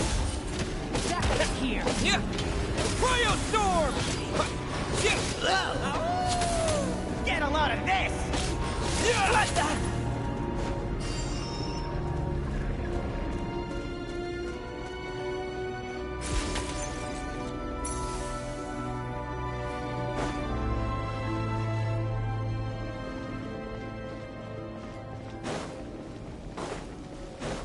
Monsters ahead of us. The black mist behind us. Feels like there's no escape.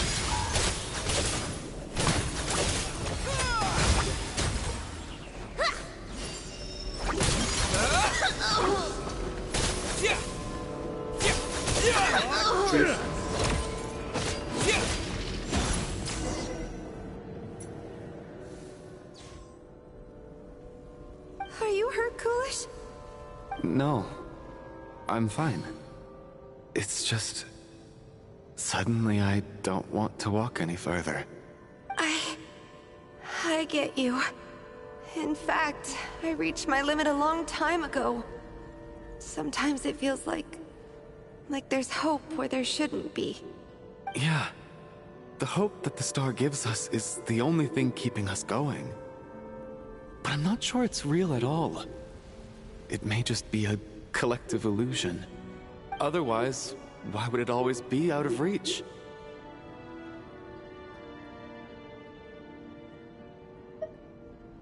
We know you mean well, but you're only saying that to try and encourage us to keep going, aren't you? Thank you, friend. But enough is enough. Please don't give me any more false hope. Hope is poison in this place. You're going to continue, aren't you? I admire that. I've given up, but I wish you the best. May there come a day that you catch up to the star and leave this godforsaken place.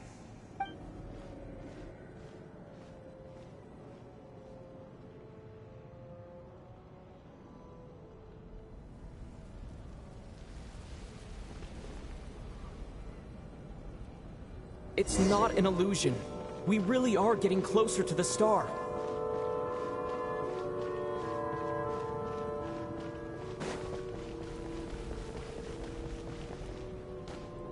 Congratulations. You're the first person to make it here.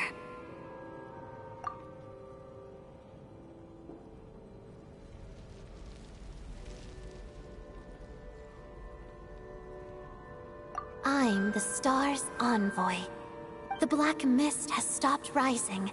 Its hunger is satisfied for now, having devoured your two companions. This is a good opportunity. I'll let you get some rest before we continue.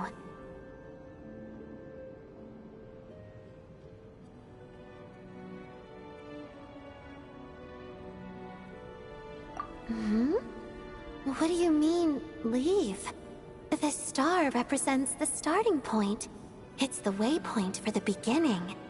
Congratulations on reaching the starting point. Once you are ready, we will head out and walk upwards. I will be right by your side the whole way.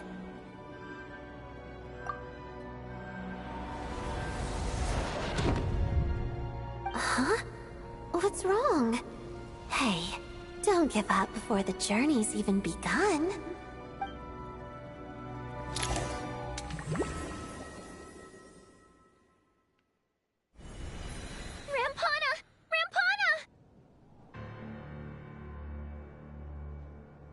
Is that Vodyanitsa's voice?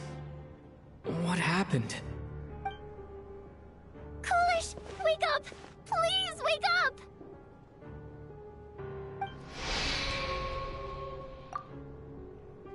Ein Drama übers Schlafen, das neulich als Scherz begann, spielt sich jetzt tatsächlich auf der Bühne ab. Niemand hat damit gerechnet, dass daraus eine Tragödie wird.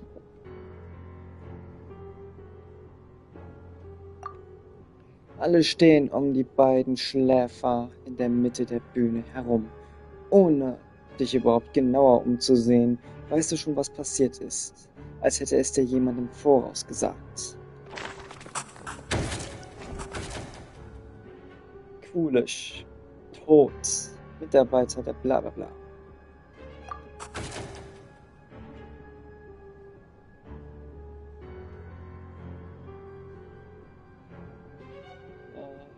Manchmal verrannte in Details, verstarb während der Nacht. The situation is identical to that of the 2 casualties yesterday. We cannot ascertain the cause of death. At least there are some elements that we can rule out this time. They slept on the stage with everyone else. So I suppose the surrounding environment can't be a relevant variable. Rampana. Coolish. Weren't some of us keeping watch last night? 3 of us, in fact. How could you not notice something was wrong? I'm as confused as you are. Certainly nothing unusual happened on my watch. Likewise, and from what I've observed so far, both Miss Odette and the Traveler can be trusted.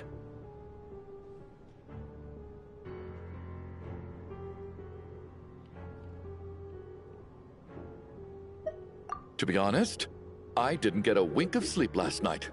I couldn't help but think I was the target, so I just laid there with my eyes closed. I heard the Traveler and Lelic chatting, but otherwise I don't recall hearing any commotion during the night. Me too. I didn't want to wake everyone up, so I was concentrating hard, trying not to cough. I hardly slept at all. If anything had happened, I'm sure I would have noticed. Then, what could possibly be causing this? Once was bad enough. I can't believe it happened again. I worked closely with Rampana and Coolish for so long. I never imagined that one day they'd... And on the stage of all places... Florianitsa... 4 victims in just 2 days. And we still don't have a single lead. I need to get to the bottom of this as soon as possible. And above all, keep Tonya safe. I'd never be able to look Child in the eye again otherwise. Still snowing? Yes, I just checked. Still no sign of anyone outside either. So we only have ourselves to rely on. If you ask me, this killer can clearly strike whenever they please. The Night Watch was a useless endeavor from the start. Lelic must be an expert in poisoning. Clearly she used some poison that can't be detected on the corpse. Here we go again. Listen, I was already thinking to myself last night, was Lelic's reason for revealing her identity the real story? Well, now I have my answer. It most certainly was not. Wieder das Gleiche. So Lelic gewesen She's been sein. playing us for fools. You get off on this, don't you? Revealing your identity, only to carry on with your killing spree? That's a hideous thought. One that only a hideous mind like yours could dream up. How dare you? That's enough! Yesterday, you named Lelic as a suspect because the victims were both wealthy merchants. Lelic might have had a motive then, but today's victims were just ordinary people. Not to mention that they were colleagues of Odette and mine. What reason would she have to murder them? Let me guess. Just to scare you? Who knows? Maybe you don't know her as well as you think. I implore you all to ask yourselves, how many people are there really in this world that have what it takes to kill another person? Not many, I'd wager. Lelic is well known to be a ruthless operator, and now she has revealed her identity. How could it be any more obvious? Everything you've said so far is still just conjecture, which doesn't constitute a concrete lead. You need to back up your claims with some evidence. How can you defend her, officer? What did she say to you while you were on Night Watch? Maybe I shouldn't be so surprised. You military types are always colluding with criminals to target the rich.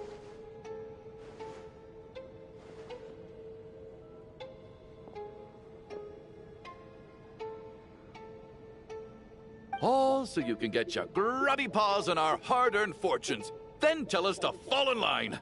The Fatui, the Druzhna, and the Rokot. Thugs, the lot of you!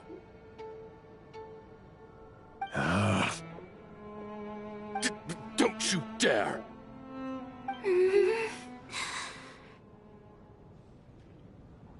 Sir, but you were the one who told us not to stop other people from expressing their opinions yesterday.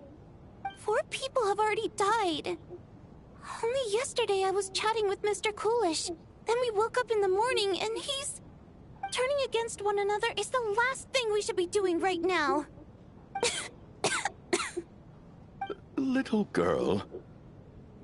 Even if Mr. Chuganov is a puffed-up, pig-headed windbag who doesn't have a clue what he's talking about, he's still one of the victims here, isn't he?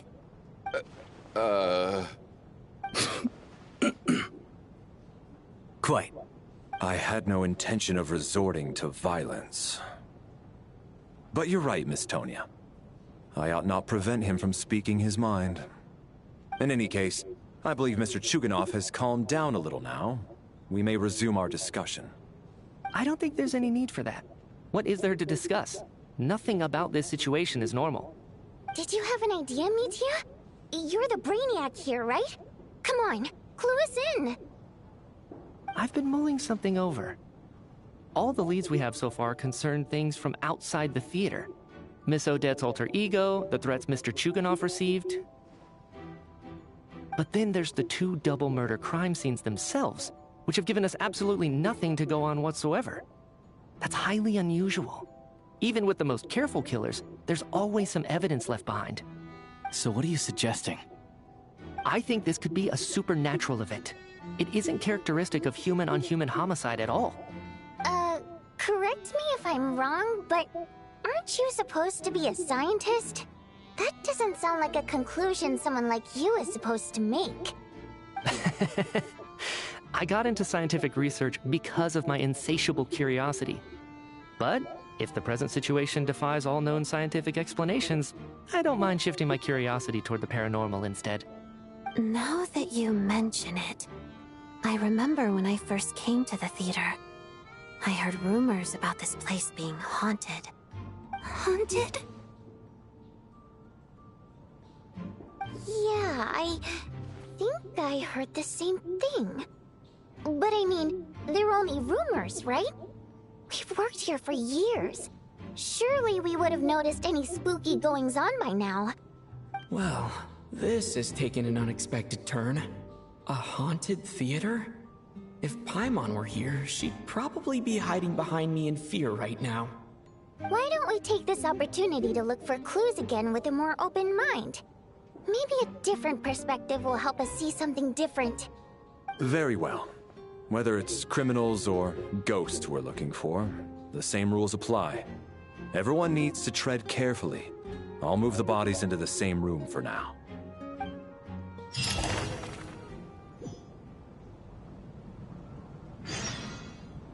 Ay, ay, ay.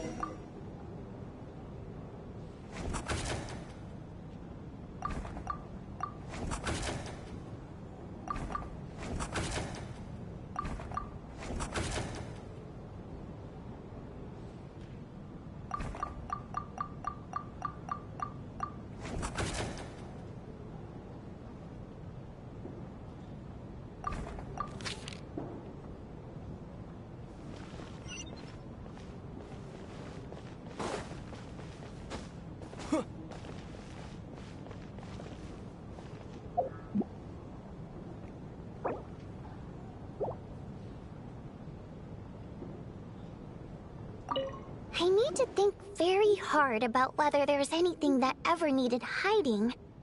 After all these years, there must be some things even I've forgotten about.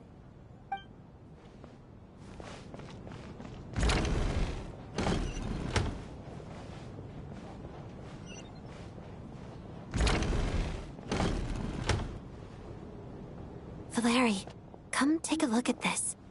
You too, Traveler. Some sort of notebook. What is it for? It's the on-duty logbook for the theater. Coolish was the main person to use it. He mostly used it to record any unusual incidents during a show, audience numbers, exit times, and so on. Yes. He'd always have this logbook with him when he checked tickets at the entrance. This should confirm a lot of key details about the recent show. So, you find anything unusual?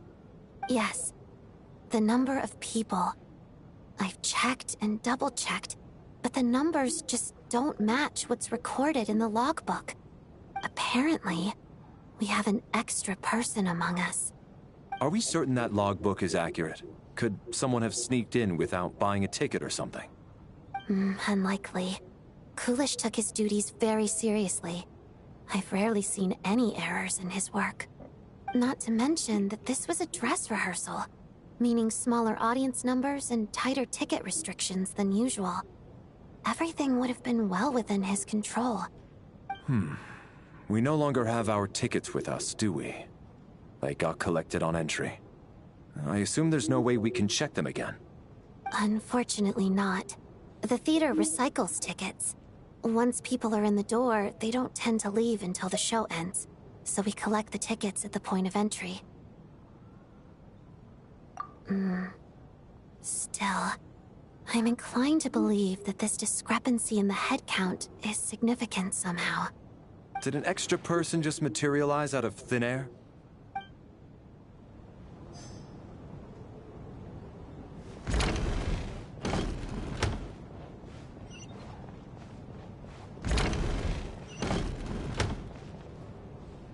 Tonya, did you find anything? Not yet. Still looking. So... Are we supposed to be looking for something paranormal? I think I'd prefer teaming up with you than looking around on my own. This looks like somebody's notebook. Shall we read it together?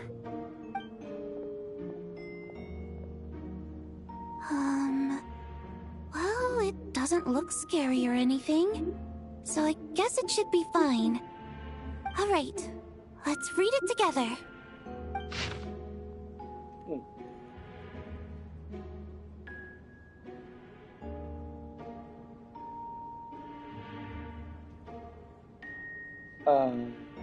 Okay.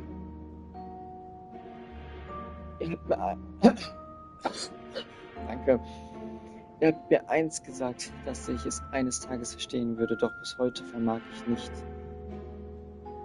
Ich finde, niemand sollte gezwungen werden, wegen eines Machtwechsels seine Heimat zu verlassen. Sie hat die Gefühle von uns adeligen Wasserunholden nie berücksichtigt. In jedem Winkel dieses Landes beben die Erinnerungen meiner Kindheit fort. Sobald ich die Augen schließe, glaube ich doch immer die Stimmen und Lieder von damals zu hören. Ich bin nicht bereit, jenen zu vergeben, die uns von hier vertrieben haben. Und ich vermisse dich sehr, Mutter. Manchmal vermisse ich noch immer mein Kleid mit den Quasten, die schweren Bettvorhänge und den ersten Sonnenstrahl, der am Morgen durch die Fenster unseres Anwesens fiel. Doch inzwischen geht es mir gut. Hinter der Bühne gibt es eine Tür, durch deren Spalt ein Lichtschein fällt. Wenn ich die Augen halb schließe, sieht er beinahe genauso aus wie das Licht von damals. Ich weiß, dass diese Tage niemals zurückkehren werden. Und doch habe ich heute vieles, das mir ebenso wichtig geworden ist, wie das, was ich verloren habe. Die traumhaften Kulissen unseres Requisiteurs, die vielen Fans, die eigens meinetwegen kommen, und die kleine Tänzerin, die kaum ein Wort spricht. Sie alle gehören zu meinem Leben. Und diesmal werde ich sie nicht verlieren. Ganz bestimmt nicht. Ich bin einer ziemlich beeindruckenden Organisation beigetreten. Aber ihren Namen kann ich dir nicht verraten. Ganz ehrlich, was diese große Person diesmal vorhat, irgendjemand muss sich um das Lied gewöhnlicher Menschen kümmern. Genau dafür steht unsere Organisation. Auch heute kann ich sie immer noch nicht verstehen. Wenn sie wirklich die Macht besitzt, so vielen Menschen Glück zu bringen, warum tut sie es dann nicht? Manche sagen auch, sie habe ihre eigenen Schwierigkeiten. Aber was könnte eine so allmächtige Person wie sie denn schon in Schwierigkeiten bringen? Ich sollte mich lieber auf das konzentrieren, was ich selbst tun kann. Früher oder später werdet ihr ohnehin von unserer Organisation hören. Ihr Name lautet... Ach, egal. Verrate ich euch nicht. Huh. This has to be Vodianitsa's writing, surely. Maybe it's a little rude for us to peek at this. I feel like I just read someone's secret diary by accident. It sounds like she's writing this for her parents, right? I don't understand. Why put this stuff in a notebook instead of mailing it in a letter? Because her water imp parents belong to the aristocracy, who were driven out of Snezhnaya by the Tsaritsa long ago. And now they live somewhere new, where the postman can't get to. We're sorry. It's fine. My fault for not storing it properly. I can't leave things lying around and expect them to get ignored when everyone's scouring the place for clues. Alright, give me my notebook back. I'll take over the investigation in this room.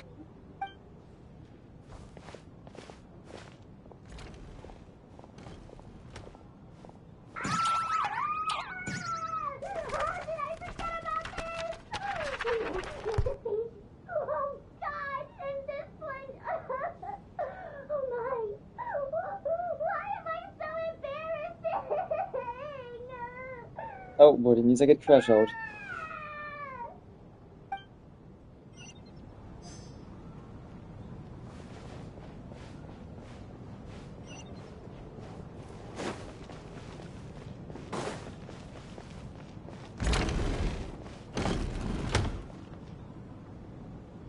Ah, Traveler. Since you're here, come take a look at this. Alosha found it. We're both curious to hear your perspective. It appears to be well, an investigation report. And the focus of the investigation was the rumors of haunting we heard about earlier.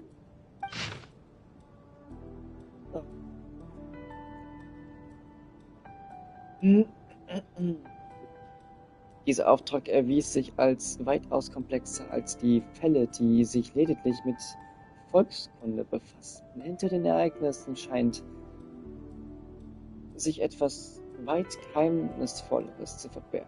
Die Überreste einer untergegangenen Zivilisation, ein Werk uralter Gottheiten oder gar eine Macht, die nicht von dieser Welt stammt.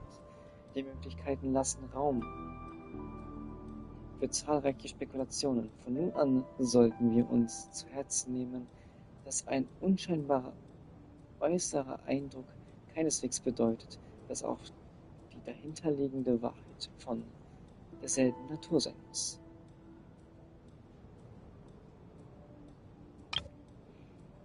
Der Fluss der Elemente selbst besitzt eine starke Fähigkeit, Seelen anzuziehen und zu leiten.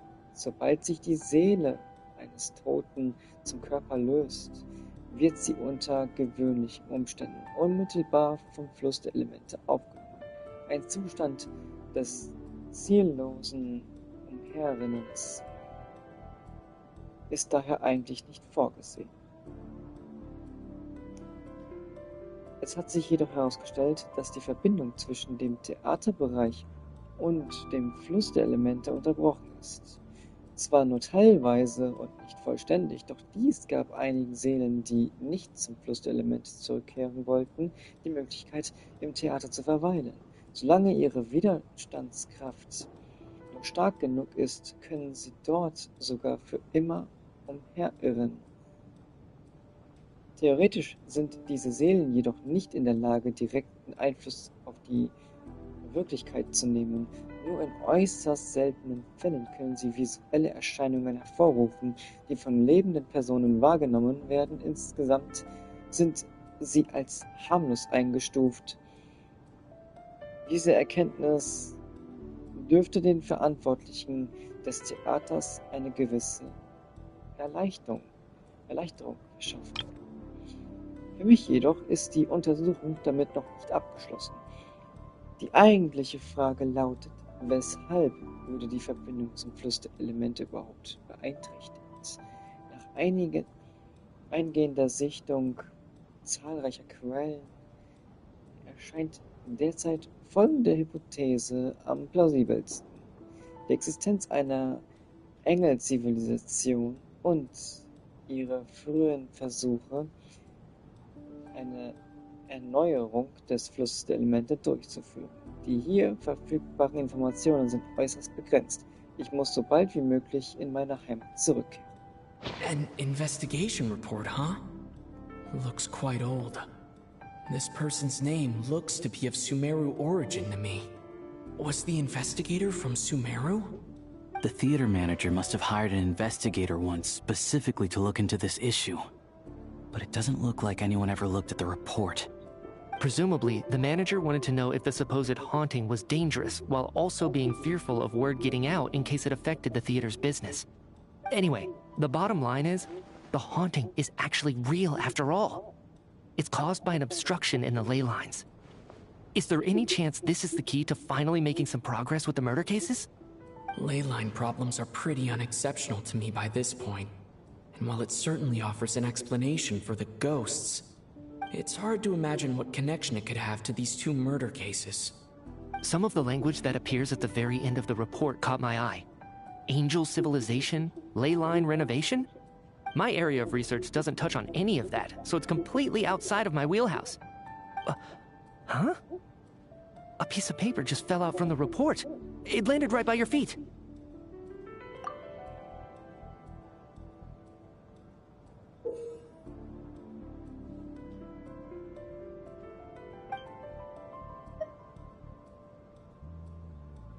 How unnerving.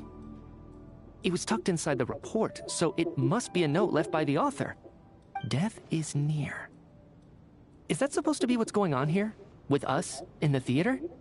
But if so, how did the author foresee it? Could he predict the future somehow? Maybe things are more complicated than we thought. No, wait a second.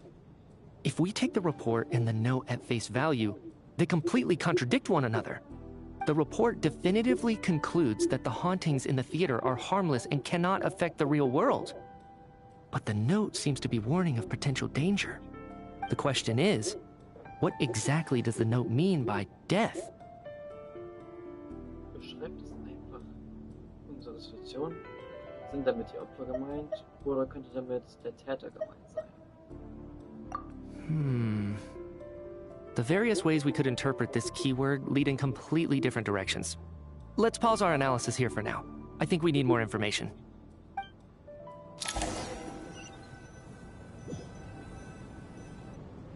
If we take all this together, it's not impossible, is it? If anything, it's the natural conclusion. Oh, I beg to differ.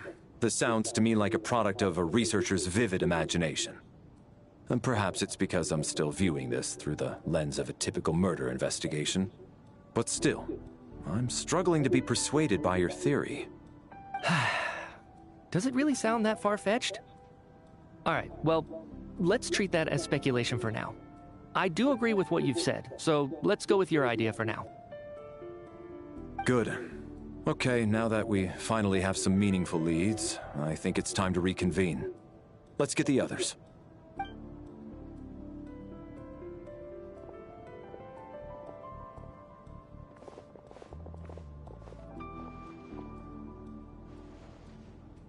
So, that's about everything we've discovered so far.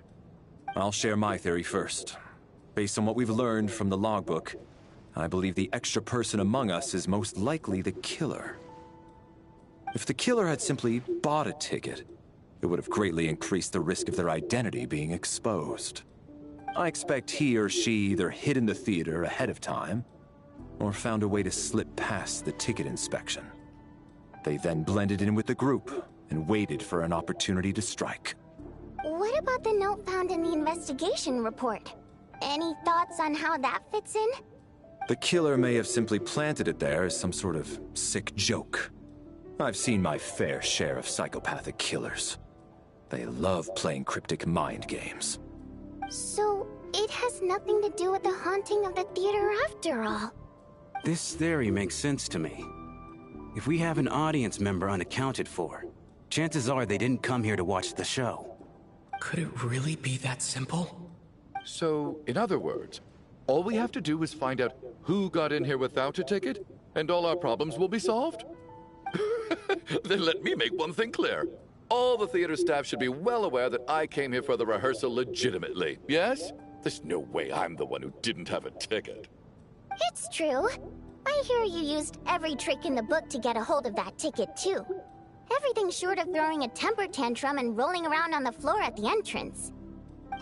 I most certainly did not degrade myself in such a way. Probably a stupid question, but I might as well ask. Did anyone here get in without having their ticket checked? Hmm? Guess it was naive of me to expect them to just admit to it. Especially after the unprompted Lelik reveal. Once was already a miracle. Twice would be unfathomable.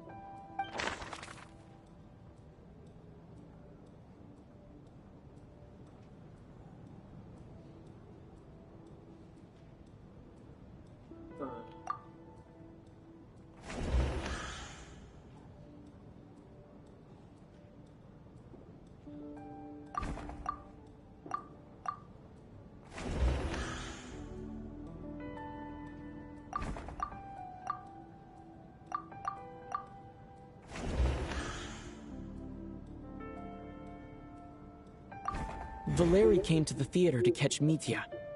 Those two should be able to vouch for one another, and their motives are clear.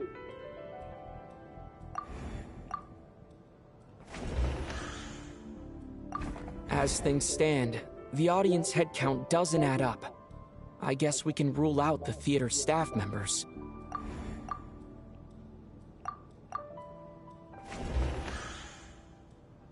I got my ticket from Child. It was all above board and my ticket was checked at the entrance, so there's no way it's me.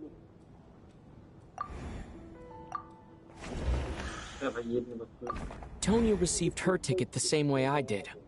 I assume Child got both of them together.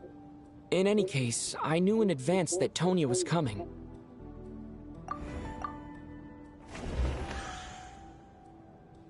Sounds like Chuganov went to a lot of trouble to get his ticket, because everyone at the theater knows about it. I don't believe any of us here knew Shram before all this. If no one can verify Shram's identity...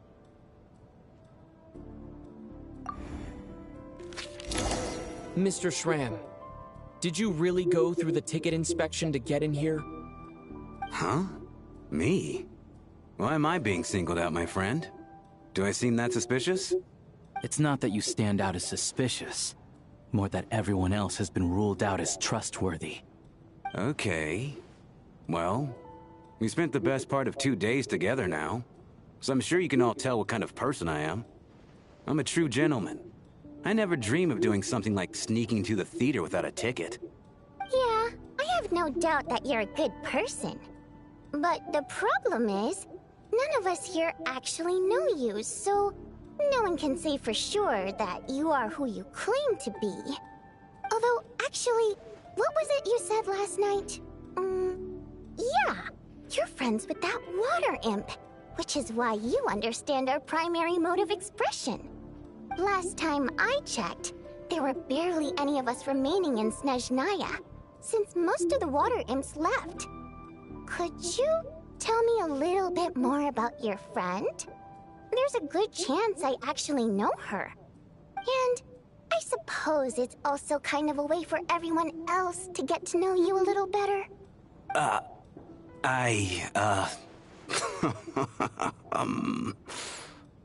Good grief. Are you blushing? Pull yourself together, man. Stop giggling like a teenage boy. It's revolting. Hey, revolting is a little strong. All right, fine. I'll admit it. That water imp friend of mine, the truth is, we're dating. I was just the bodyguard hired by our family. But the stars must have aligned, because sparks began to fly between me and their daughter. Never in my wildest dreams did I think I'd get so lucky. We don't need details. Just get to the point. Okay. I'm just a little hesitant to reveal her name, that's all. You know how it is. These are delicate times. Even with me to protect her. If word gets out that she's dating a human, both the Fae and human factions will give her a hard time. Really? Wait, no. That can't be. Huh? Shram, what the devil are you talking about? Why is everyone looking at me like that? Surely you can understand where I'm coming from. Delicate times? Factions? Yes? You know, the Civil War? Last time I checked, the Fae and the humans were still at each other's throats. If I'm not mistaken, the last significant civil war in Snezhnayan history was over 400 years ago, when Her Majesty the Tsaritsa had just taken the throne and was consolidating her reign. What do you mean, 400 years ago? What's going on here? Is Shram from the past? All right, Mr. Mitya, you win this round.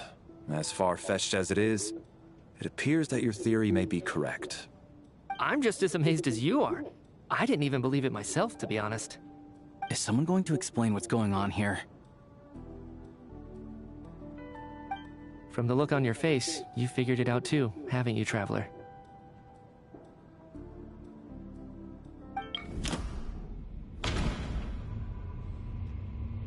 Oh, ich bin doch gar kein Detektiv. Okay.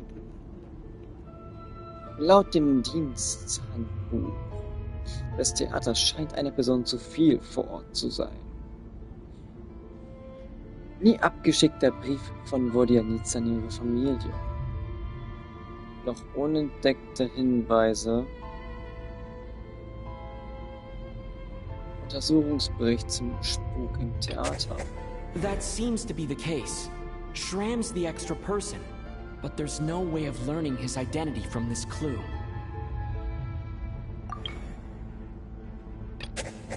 Vodyanitsa's private letter touches upon the history of the Water Imp aristocracy's exile, but reveals nothing about Shram's identity. No, the truth lies within the clues we've already discovered. The theater's ley lines have been modified to block souls within its grounds from returning to them. Some souls can even wander this place forever. Mr. Shram's statement proves he is from hundreds of years ago. And according to the investigation report on the theater hauntings, Mr. Shram is very likely a lost soul wandering the theater.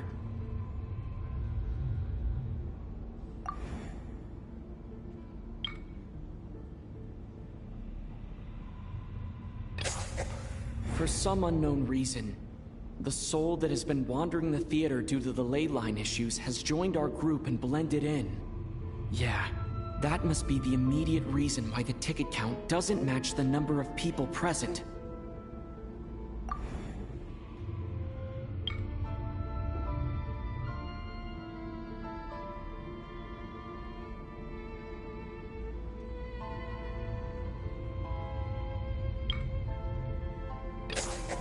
The contents of the investigation report have been verified. There are indeed ley line issues and wandering souls in the theater. Death likely symbolizes the deceased. Mr. Shram, for instance. Death is near. That must mean that there's a dead person in our midst. That's the truth, isn't it?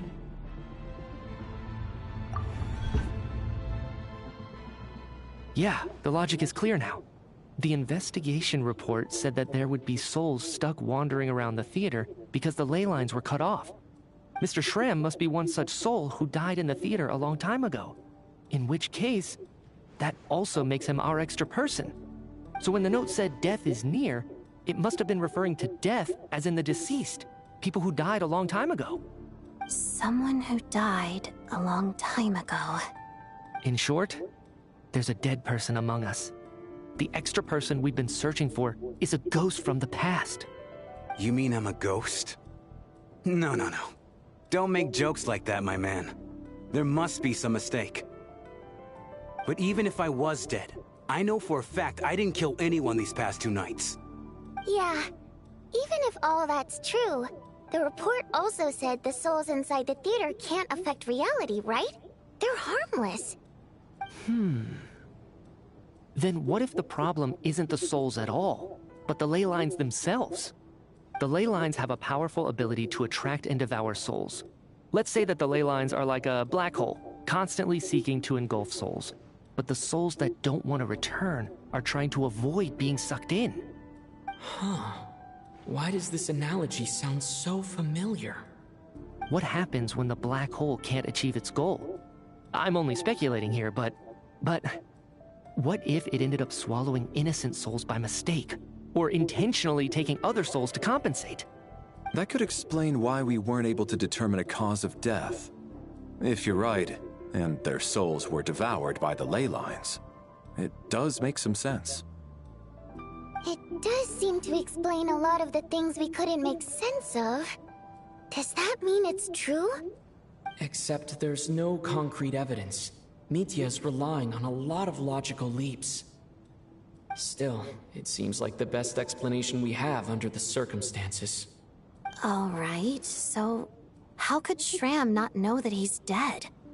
Seems a little unlikely that he hasn't noticed anything unusual even after several days interacting with us. On the contrary, it's perfectly normal for a soul to wander the theater for centuries without questioning their existence or reason for being there. It's simply what's natural for them.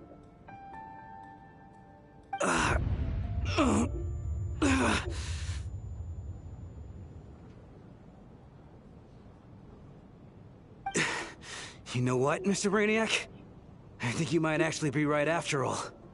I'm trying to remember and... even though my head feels like it's going to explode, I think... it's all coming back to me.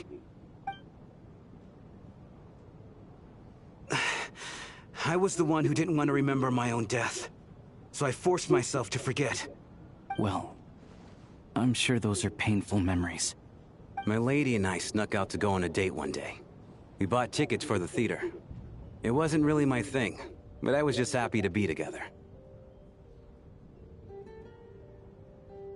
All of a sudden, a group of people burst into the theater, shouting for all the water imps to get out, performers and audience members included. It was clear the conflict between humans and Fae had reached a boiling point. This time, the extremists were even coming after the water imps who had nothing to do with the war.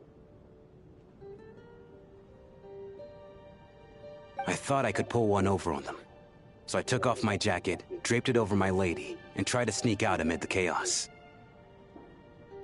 But I got caught. They started shouting, calling me a traitor to humanity. But I was going to do whatever it took to buy her a chance to escape, no matter how many people stood in my way. I had to, both as her bodyguard and out of love. It's all right, friend. You can stop there if you want. You don't need to dig all that up again. It's just... even now, I'm still struggling to accept the truth. How could I be dead? I'm sorry, everyone. If I'd known I was a dead man walking, I wouldn't have dragged you down with me. If I'm the cause of all this death, then punish me however you see fit. But, Mr. Shram... No. I refuse to be a burden. I know what I have to do. You said I've been wandering the theater for centuries, right?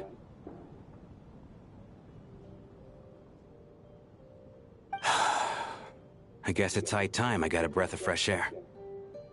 Out there, I mean. I'll leave this place, and take all this death with me. Go out on my own terms. Mr. Shram, I'm sure we can figure out a different course of action. My good sir, we both know I'm not supposed to be here.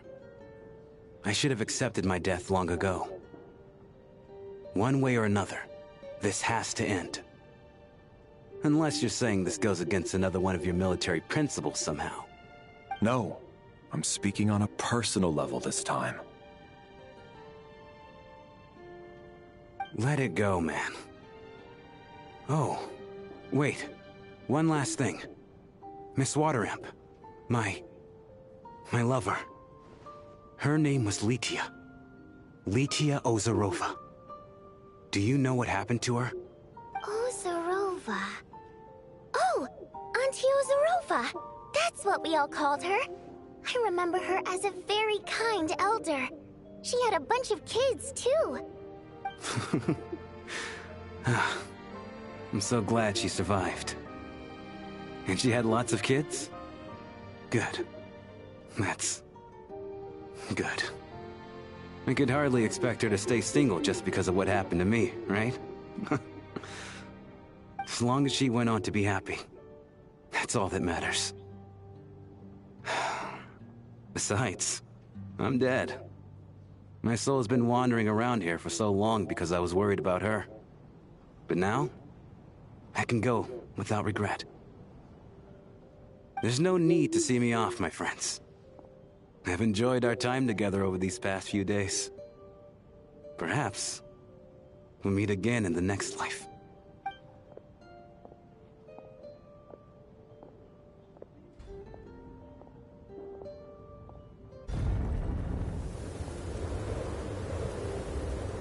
Take care, my man. I knew Mr. Shram was already dead, but I still feel so sad. Death is cruel, no matter how we might try to make sense of it. So, was the conflict between Fae and humans really that bad back then? I was only little, so I don't remember much. It's terrible to think that so many innocent people had their lives turned upside down. Even the historical records about that time period don't say much about it. All people know is that the Tsaritsa founded the Fatui, drove out most of the Fae aristocracy without explanation, then used her terrifying power to suppress the humans. It seems to me like the Tsaritsa chose to make herself the enemy. She downplayed the conflict, directing whatever animosity both sides had for each other at herself instead. That's also why, despite how brutal the conflict was at the time, there hasn't been much lingering tension between humans and Fae since. Things have been fairly harmonious for the past few centuries. So, the Tsaritsa banished the Fae to protect the Fae living in the city? She offered herself up to be hated in exchange for peace. Maybe it's not quite as bad as it sounds. I don't think Her Majesty is too concerned if mortals hate her or not. And besides, there are very few who truly do. All this time, I had no idea. All right. If Mitia's theory is correct, then I think we can consider this matter settled. Let's all take a break.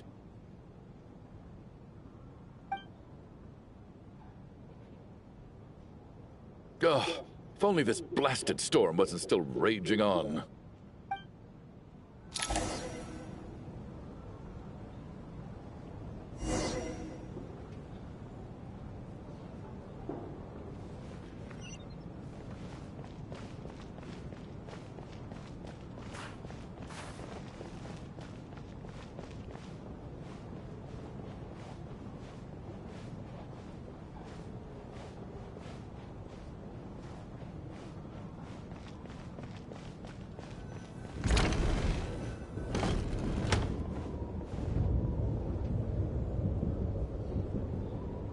Looks like now we can just rest until the snowstorm stops. I still can't believe Shram turned out to be a ghost who'd been in the theater for hundreds of years. To think he was dead this whole time. What a strange turn of events. Knock knock. Huh? Knock knock. You know the door isn't closed, right? You don't have to knock. Think of it as a signal then. When I'm entering someone else's room and I knock, I'm here as Odette. If I don't knock, it's Lelek.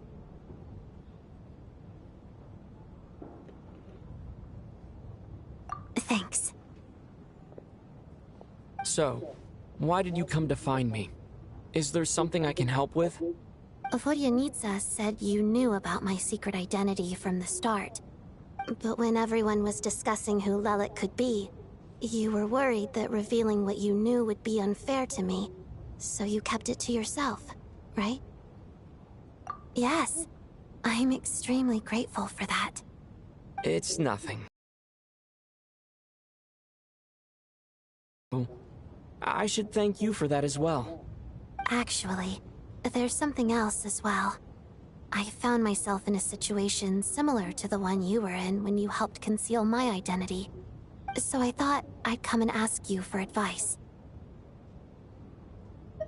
It's about Mitya. Before all of this, the last time I saw him, he was dead. As I'm sure you know, my goal as Lelik was to stop Project Stuja. Well, when I found out the tech lead for the experiment behind Project Stuja was Mitya, I immediately started planning to track him down and threaten him to back out. I often saw him around the theater, but I soon concluded that making my move there would risk exposing my identity. So I decided to infiltrate the Armory Palace and go directly to his lab. That way, the threat would be much more effective.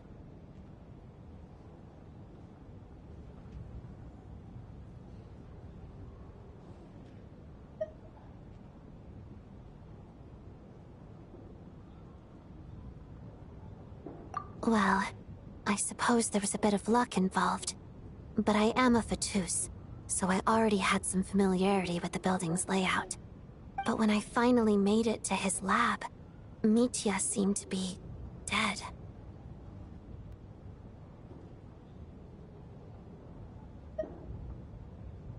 I checked his breathing and his pulse. He had no vital signs whatsoever. I'm certain of that. I thought maybe another anti-Project Stuja activist had beaten me to it, and chosen a much more brutal method. So I made myself scarce. That's why you were so on guard around Mitya that first night here. Yes. When I saw him sitting in the audience during the performance, I could barely contain the shock. To me, it was a miracle. Somehow, he'd come back from the dead. But then, the murders started happening and things got so complicated that it wasn't really at the front of my mind. That is, until Mitya himself said there must be a dead person among us. Then, I couldn't ignore it any longer. And yet, you thought that bringing it up right away would single Mitya out. Just like when everyone was suspecting Lelik. Exactly. I thought there could be something I was missing. Besides, we soon figured out that Mr. Schramm was a ghost. And we knew there was only one extra person. So we thought he had to be the one. But now, it seems like there's another candidate. I understand why you kept it to yourself. There was so much information being thrown around during that discussion. Bringing up Mitya would have just introduced more confusion. So, what do you think we should do? Let me confirm one thing first. When was it that you found Mitya dead? Around a week ago. Sometime in the afternoon. A week ago? That's earlier than I thought. I saw him just a few days ago at a restaurant. That definitely would have been after you found him dead. He seemed completely normal to me. Chatting with Vodyanitsa, trying to avoid Valeri. So he was definitely alive on that day. Huh. Well, all I can say is I know what I saw. Here's a thought. The reason we even suspected a dead person could be among us was because of the problem with the theater's ley lines. But Mitya's death happened inside the Armory Palace. The ley lines affecting the theater shouldn't reach that far. You're right.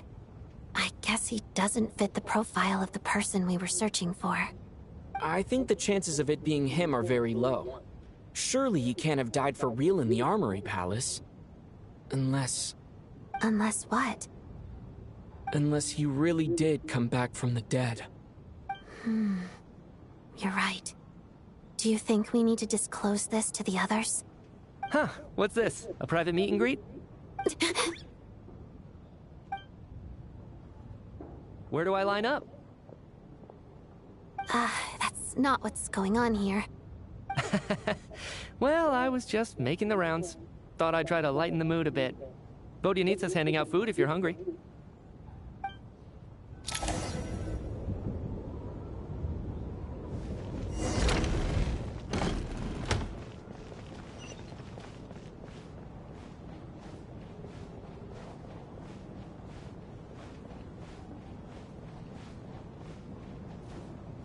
Mir fällt gerade auf, dass das da ein Thermojump ist, der da hängt.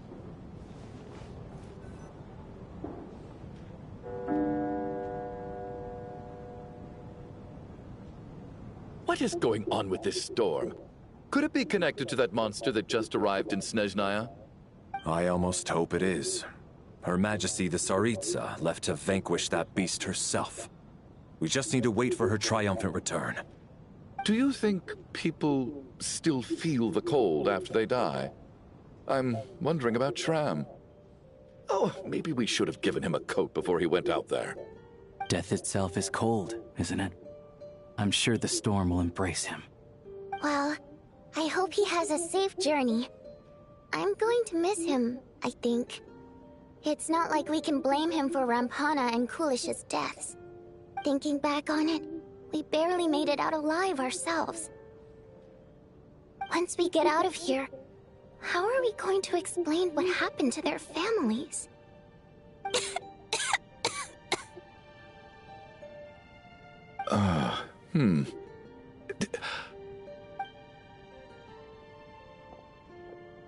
Are you okay? Here, take this. I've never used it.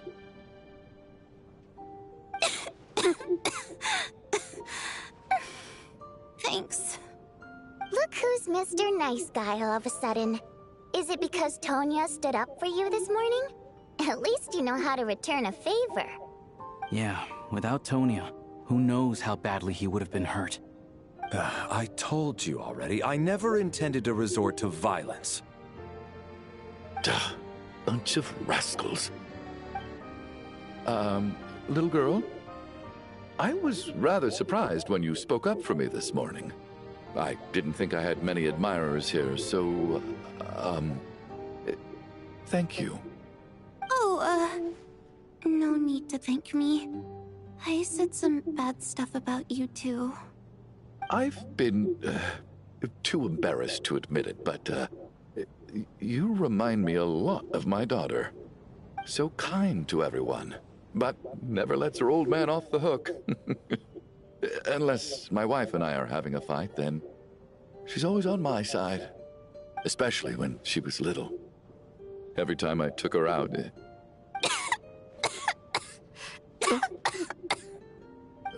All right, easy now. How long have you had that cough, Tonya? I don't know. It's probably been a while. I'm fine. Are you taking anything for it? Yeah. I'll be fine once I see my brother. He's gonna pick some frost fairy flower leaves and brew a tonic for me. I'll feel much better once I drink that. I see. That's good to hear, then. We should probably discuss arrangements for tonight. Now that the deceased has left our midst, there shouldn't be any more incidents. However, out of an abundance of caution, I'll keep watch. Shouldn't we take shifts? I can take one if needed. No need. I managed to get a nap in earlier, so I have plenty of energy right now. After all the tension of the past few days, everyone else should just focus on getting a good night's sleep.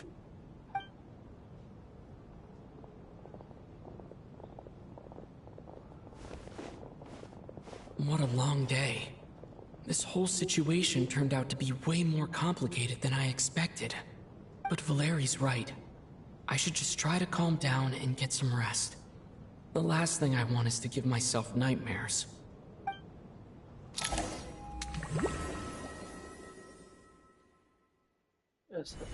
He's awake.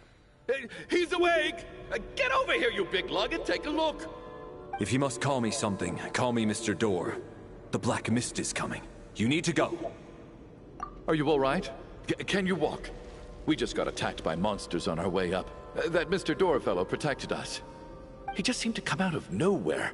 Not much of a talker, but when it comes to taking down monsters, that man doesn't hold back. Curses! The Black Mist is catching up to us. We need to keep going. Mr. Door, I don't believe I've ever seen you around here before. Why is that? There's no need to try to get to know me. I'm just Mr. Door. I have to find the door that belongs to me. Mr. Door! Looking for trouble! Get rid of them! I can just push these ones off. Well, anyway, we're lucky to have you here. Thanks for saving us, sir.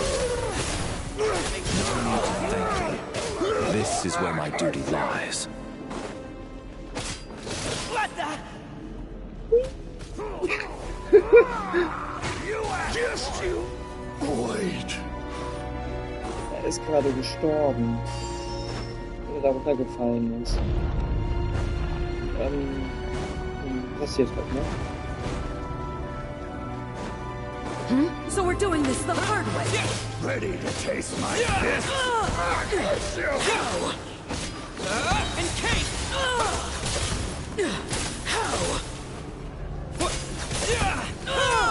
Oh, remarkable work, Mr. Door. If I had your muscles, I'd do the same.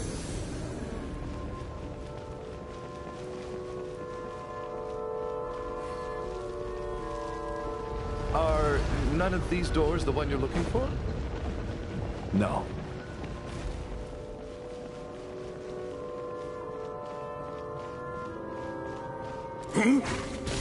Cryostorm! How about this? Come no closer. By my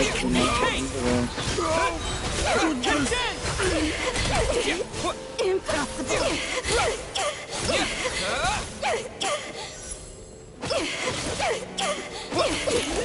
Impossible. I'm so exhausted. And the Black Mist is still rising. Oh. Wait, look! There's more monsters down there. Are they coming from within the Black Mist? No, no! They're gaining on us! Quick, keep going, or they'll be at our heels any second!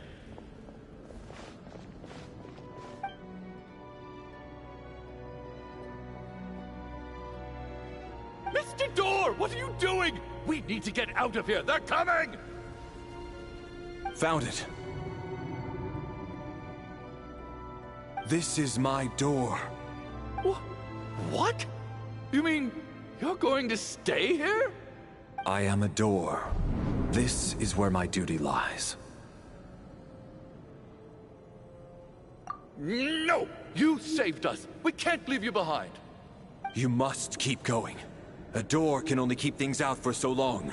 You must make haste. But... Oh, you're right. Let's go. We can't let Mr. Door's sacrifice be in vain.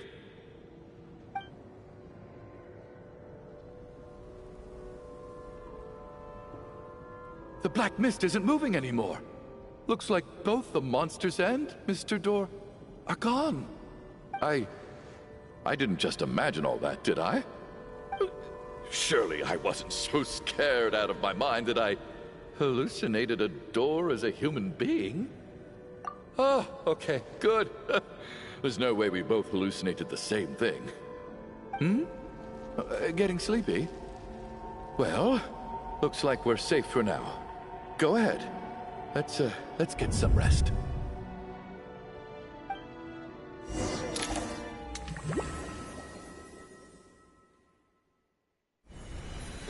What time is it? Is it morning? I think I had a nightmare. I guess everyone's still asleep? These past 2 days have been exhausting. Valeri's keeping watch though, so he's probably the only one awake. Valeri?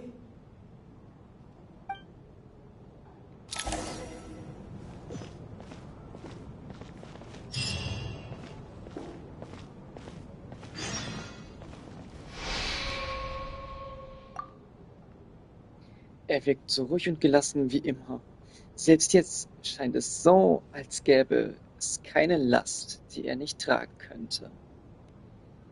Doch um ihn herum scheint die Zeit stillzustehen, als hätten die Götter ihm in ihrer Gnade endlich einen Moment der Ruhe gewährt. Wake up! Everyone needs to wake up! Tod, Valerie. Verstarb während der Nacht. Just like the last 2 nights. No clear cause of death. I've been a real thorn in your side, haven't I, Mr. Valeri? Now you can rest in peace. But for me, life will be all the duller for not having to run away from you, my friend. How's Tonya? Is she okay? I just checked on her, and it doesn't seem like anything serious. She's just exhausted from the past couple of days, and she's still recovering from her illness. We should let her sleep a bit longer. That means Valeri was the only one who died last night. If Valeri was awake and keeping watch, it would have been impossible to kill him without waking everyone else up. That much is certain. This is so frustrating. Why has nothing changed since yesterday? I thought we already dealt with the dead person causing all this. Actually, one thing has changed. There's only one victim this time, not 2. Does that mean...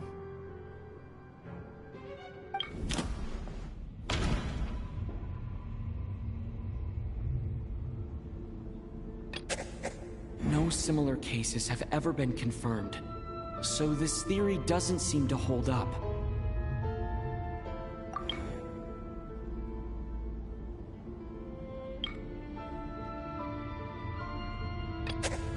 Can a death at night even be defended against? This logic seems baseless to me.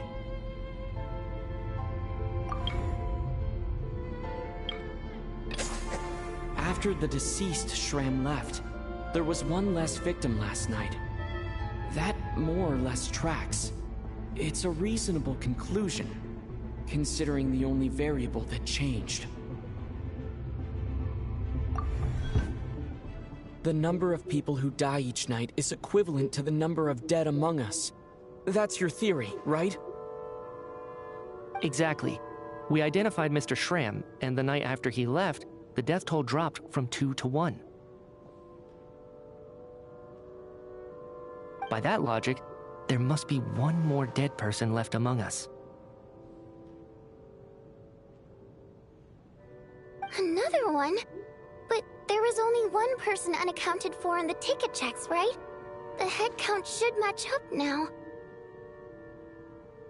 Having an extra person was definitely a cause for alarm, but being one person short isn't nearly as unusual.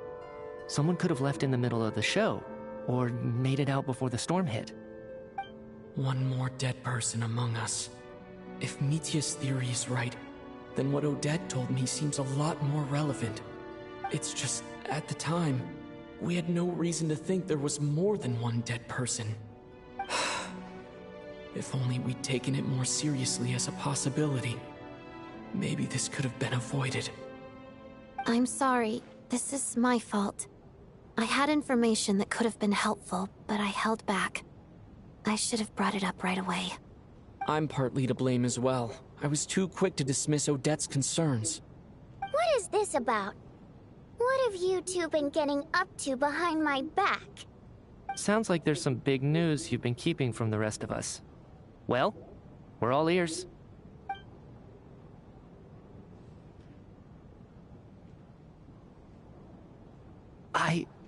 I'm the dead person?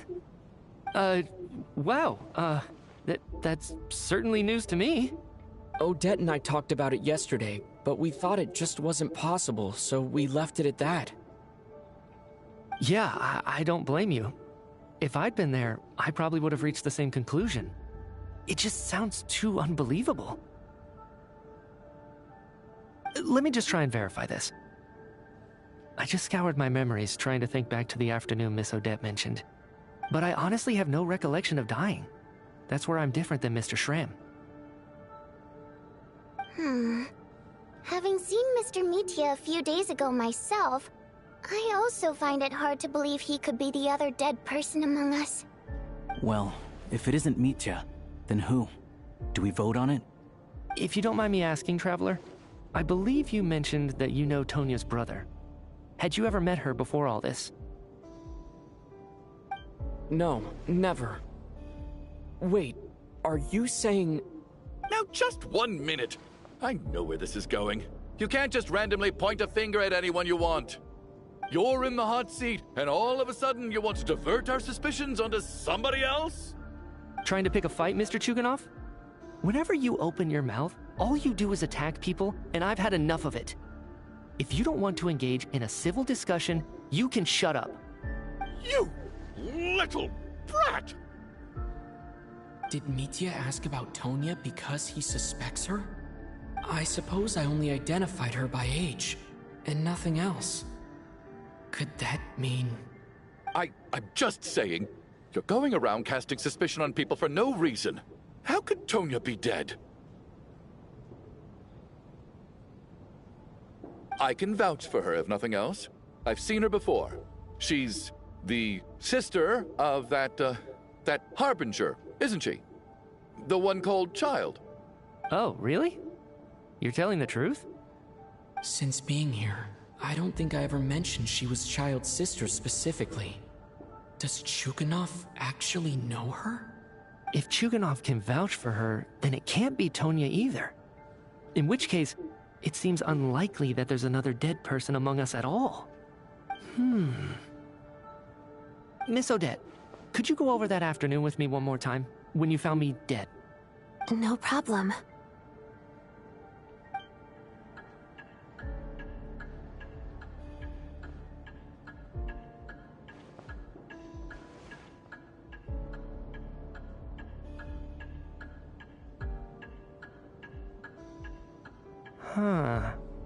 No matter how hard I try, I just can't remember anything about dying. But I do remember something else. Miss Vojanitsa, during our last meal together, I told you how some of the researchers were suffering from temporary memory loss. Do you remember that? Oh, yeah. You said it was hindering the progress of your experiments. You thought they were just under too much stress or something. Right. And even though I don't remember dying that day, I'm pretty sure I experienced something like amnesia. Some of my memories from that afternoon are missing. Are you suggesting you're missing the memory of your... Of course. How am I only just realizing this? Humans aren't necessarily aware of their own death.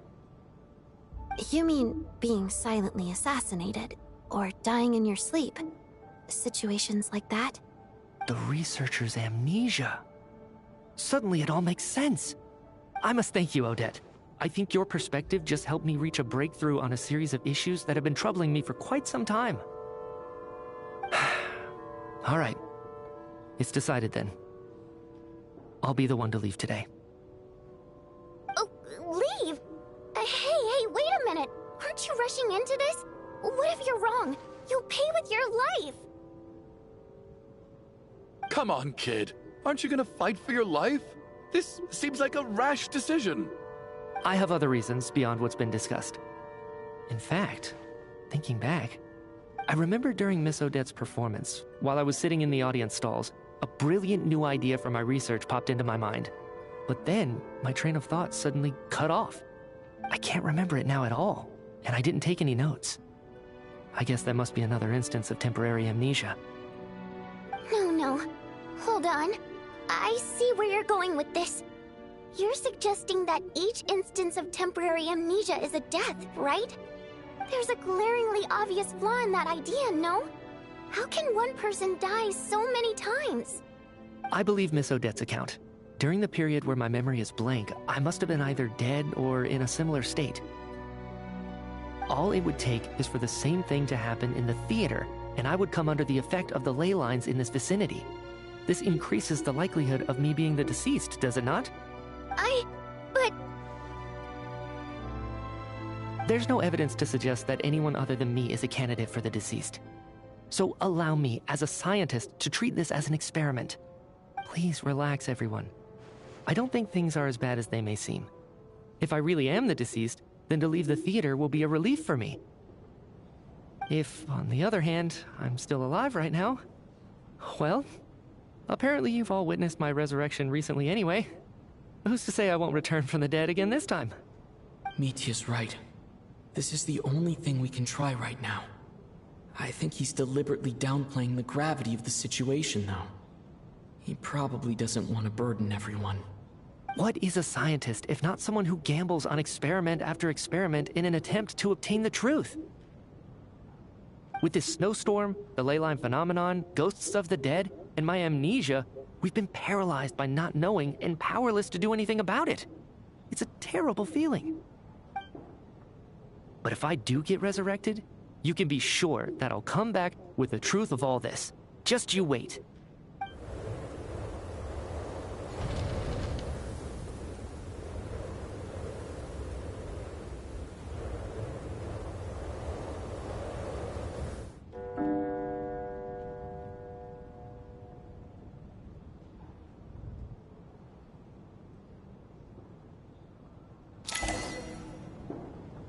Stirbt ja halt wirklich einer nach dem anderen.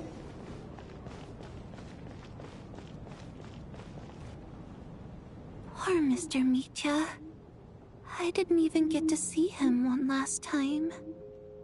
Maybe it's a good thing that you weren't there to see it. It was a hard thing to watch. I hate goodbyes. Why does it feel like everyone around me is slowly disappearing? Not just in here, I mean. In the outside world, too. Maybe it's the realization that, at the end of life, everyone has to face it alone.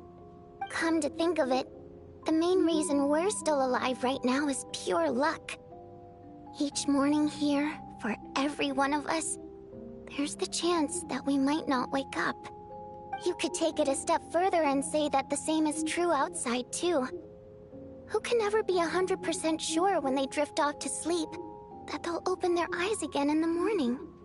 If I make it out of here, I'm going to cherish every moment that I'm awake and live without any regrets. Without regrets. I feel like a strange sense of anxiety has been quietly growing inside me over the last 2 days.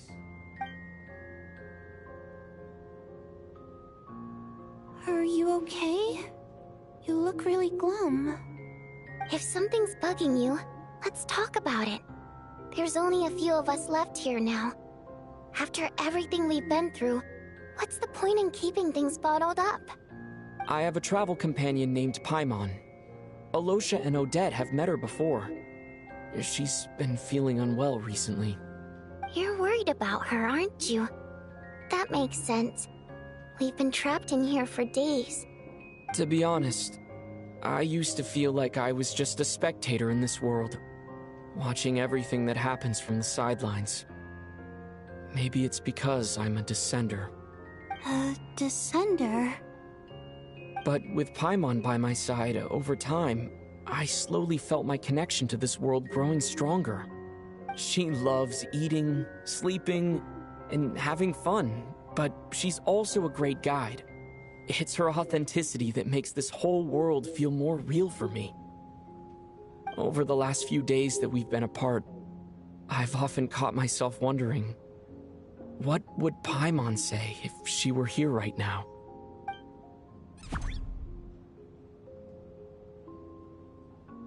But by the time I snap out of it, the conversation has already moved on, and I'm still in my own little world. I'm trying to overcome this sense of detachment, but I really miss Paimon. I guess, in a way, she means the whole world to me. I bet she misses you when you're not there as well. Maybe you're her entire world too. I don't know if this will make you feel any better, but back when the water imps left Snezhnograd in droves, I also felt like the whole world was suddenly empty. I could be surrounded by people all smiling and having fun, and still feel completely separate from it. So, I totally understand how you feel. Later on, I started to think, maybe accepting the fact that our loved ones won't always be with us is something that takes a lifetime. All we can do is cherish their companionship from moment to moment. So, once we get out of here, you better hurry back to our side as fast as you can. You can't let your story end in regret. That's the trope I hate the most. Thank you. That's exactly what I needed to hear. But Vodyanitsa, if you hate goodbyes too, why didn't you leave with your people? That's just the choice I made. I used to regret it, but I don't anymore. Like I said before, singing is a water imp's primary mode of expression. It's how we convey our emotions. Our songs have echoed through this theater for hundreds of years, each one a story pieced together through moments of joy and sorrow. But does a story exist without someone to read it? To me, the answer is no.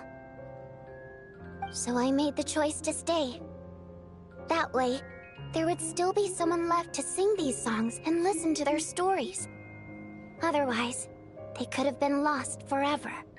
Could you teach me how to understand your people's songs sometime? I want to be able to truly hear them, like Mr. Shram. A fan after my own heart. Thank you, Tonya. How about I sing something for you, and you tell me what you hear? Okay, I'll do my best.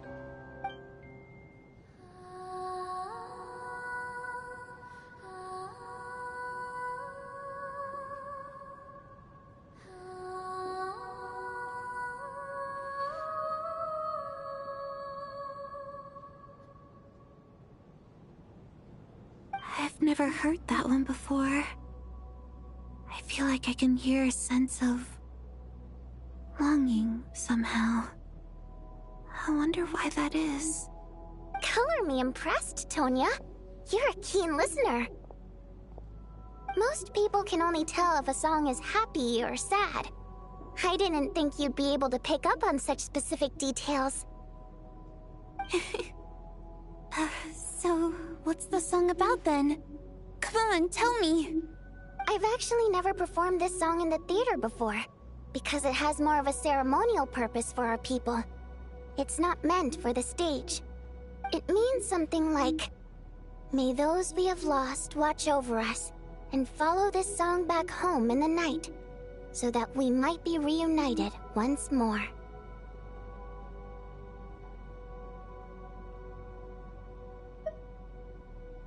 No wonder I could hear that sense of longing. You sing it for loved ones who have passed away. I hope it reaches them. It's getting late, Tonya, and you're not well. We should all turn in early. I suppose there's no reason to keep watch tonight. Okay. But, before I go to bed, could you sing that song a couple more times for me, Vodyanitsa? Of course. Anything for my #1 fan.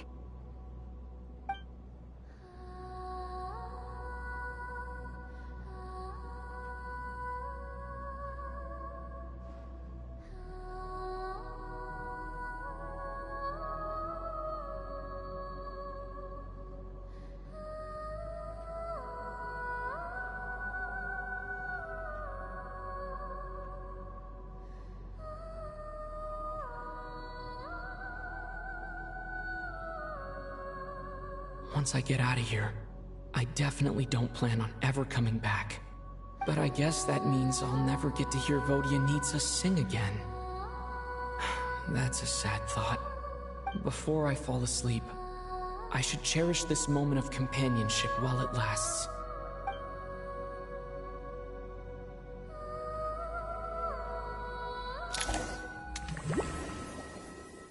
No way.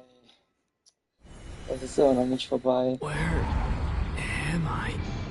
It's so dark in here, and I feel kind of dizzy. Am I alone?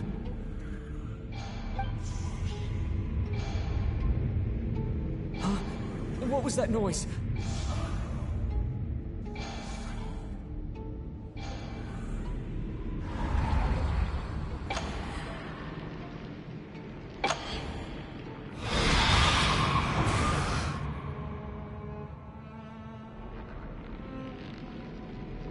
Return, O spirits.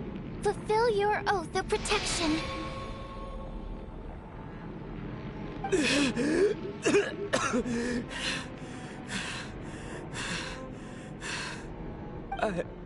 I'm alive?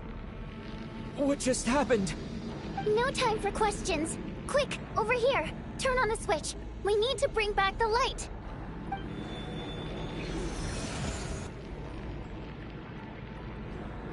All right, we're safe. The spirit just now is called Night Prayer. The light subdues her, but she'll attack without a second thought in the dark. Sort of. I know it's hard, but you can't let this place go dark, or she'll kill you again. Yep. Luckily, I was here to resurrect you. Otherwise, that'd have been a real bummer. A bit more than a bummer, I'd say. Wait, so you have the ability to resurrect people? Sure I do. I'm your guardian spirit after all. I specialize in soul recall. Oh, it's nice to meet you, by the way. Thanks. It's nice to meet you too. Alright, there's no time to waste. The black mist is already catching up. We need to avoid it at Night Prayer at all costs. Come on, let's go. We need to reach the next switch before the place gets too dark. If we bring the light back, Night Prayer won't be able to get to us. Sweet, sweet light! It's back! Shh! It's Night Prayer. We need to move quick, but don't let her notice you. Look out!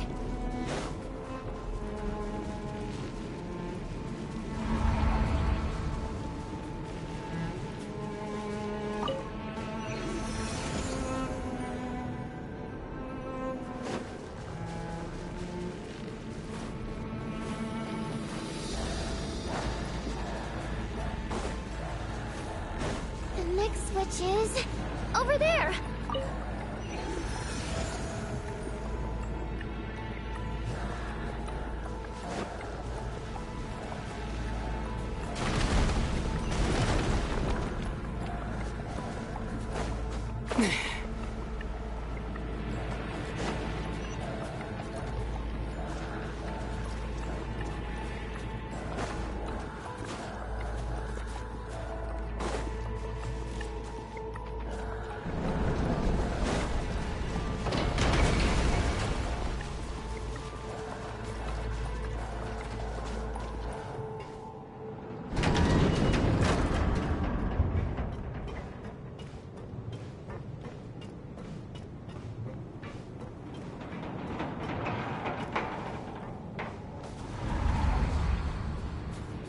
No, Night Prayer is here too.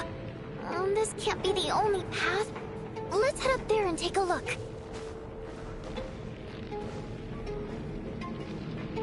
The switch is just up ahead. Hurry! It's too dark. We're not gonna make it. Come on, faster!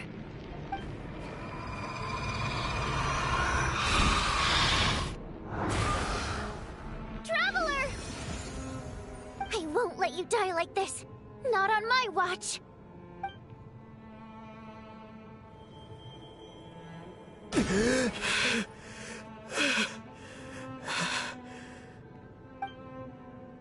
Even though it's not permanent, dying is definitely not a pleasant experience. Great. You're back.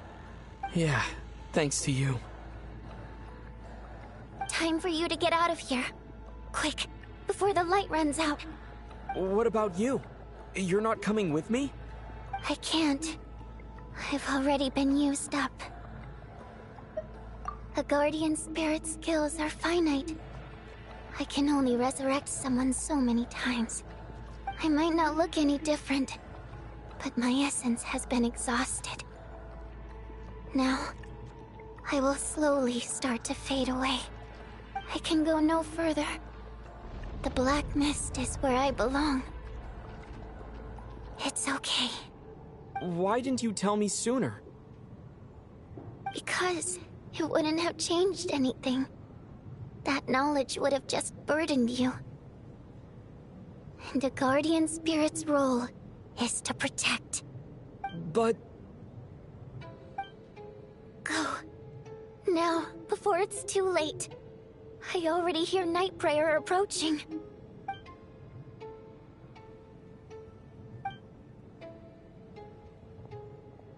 Imagine, wir sind zweimal gestorben.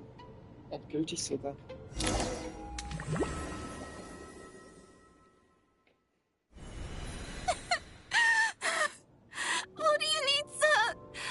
How could this happen?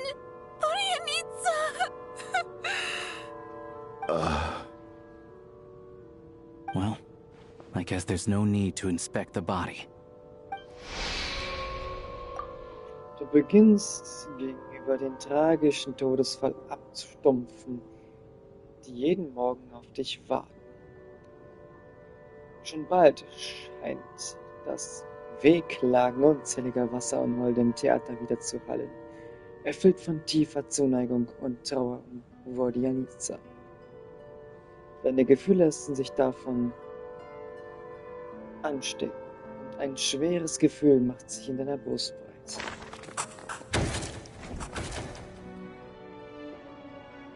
Der Stab wirkt der Nacht.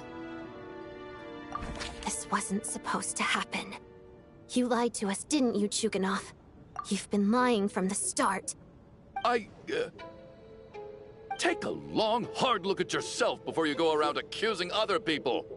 I suspected you on day one, Lelik, and now look where we are. By some strange coincidence, you've never been targeted. You just happen to have survived this long? No, you should be the prime suspect. And you, little hunter, ever so content with staying on the sidelines. Yet you were the one who stopped us from leaving from the start. Why are you trying to keep us here?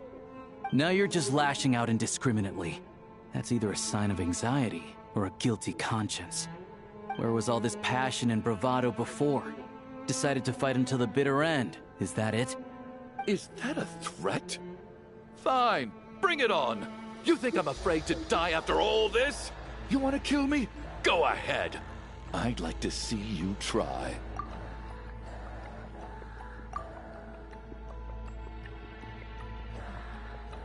Sie ist tot.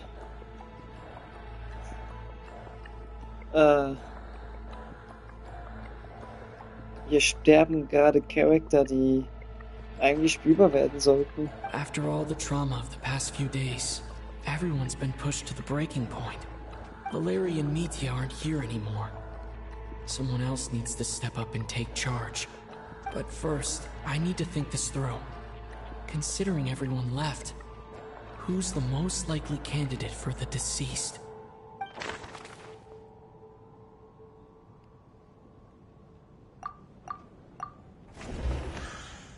I clearly remember Mr. Chuganov from the first time I visited the theater. He made quite an impression. That was just a few days ago. So he's unlikely to be the deceased.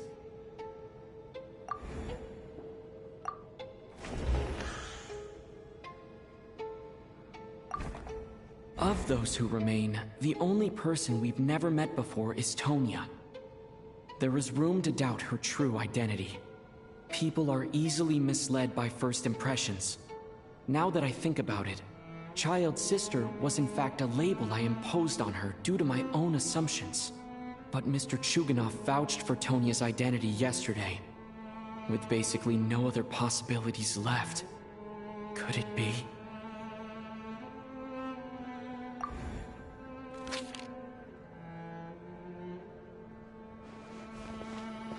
Tonya, how's Tusser been lately?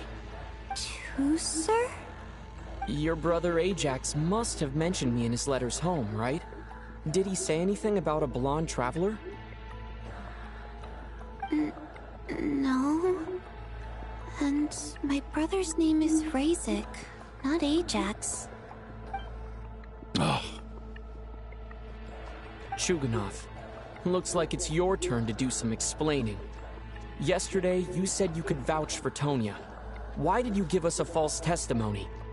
I knew you were behind this, Chuganov. You've been lying through your teeth from the start. Everything about you is fake. Down to the wife and daughter you're always talking about. Your entire family man persona is a charade, isn't it? That night, when I infiltrated your place as Lelik, I noticed you were home alone. Didn't think much of it at the time. Just thought everyone else was out. But thinking back on it now, that doesn't seem very likely. My guess is, you live alone, don't you? Even that was a lie? But why would he lie about having a family? Oh! Curses! Oh! Why is there no end to this blasted snowstorm? If it would just stop! If it would just stop. I think I remember now. I know how I ended up here. It feels like a distant memory. But at the same time, it's just like it was yesterday. The reason I'm always coughing is because I got sick with frostbite. The locals usually call it the snow cough. It's not a very common illness. It's partly genetic and partly caused by the cold climate, but it can be fatal. They sent me to the hospital as soon as they found out I had it, and I spent so long lying there in that hospital bed. After a while, I felt myself growing weaker and weaker. Nothing seemed to be working anymore. Neither the treatment that the doctors were giving me, nor the medicine my brother was brewing from frost fairy flower leaves. So one day, I told my brother that I wanted him to take me outside for once, so things could be like they used to, just for one day. I wanted to meet loads of friends, experience new things. He agreed. He snuck me out of the hospital, and we escaped. We got to the theater, bought tickets, and went inside.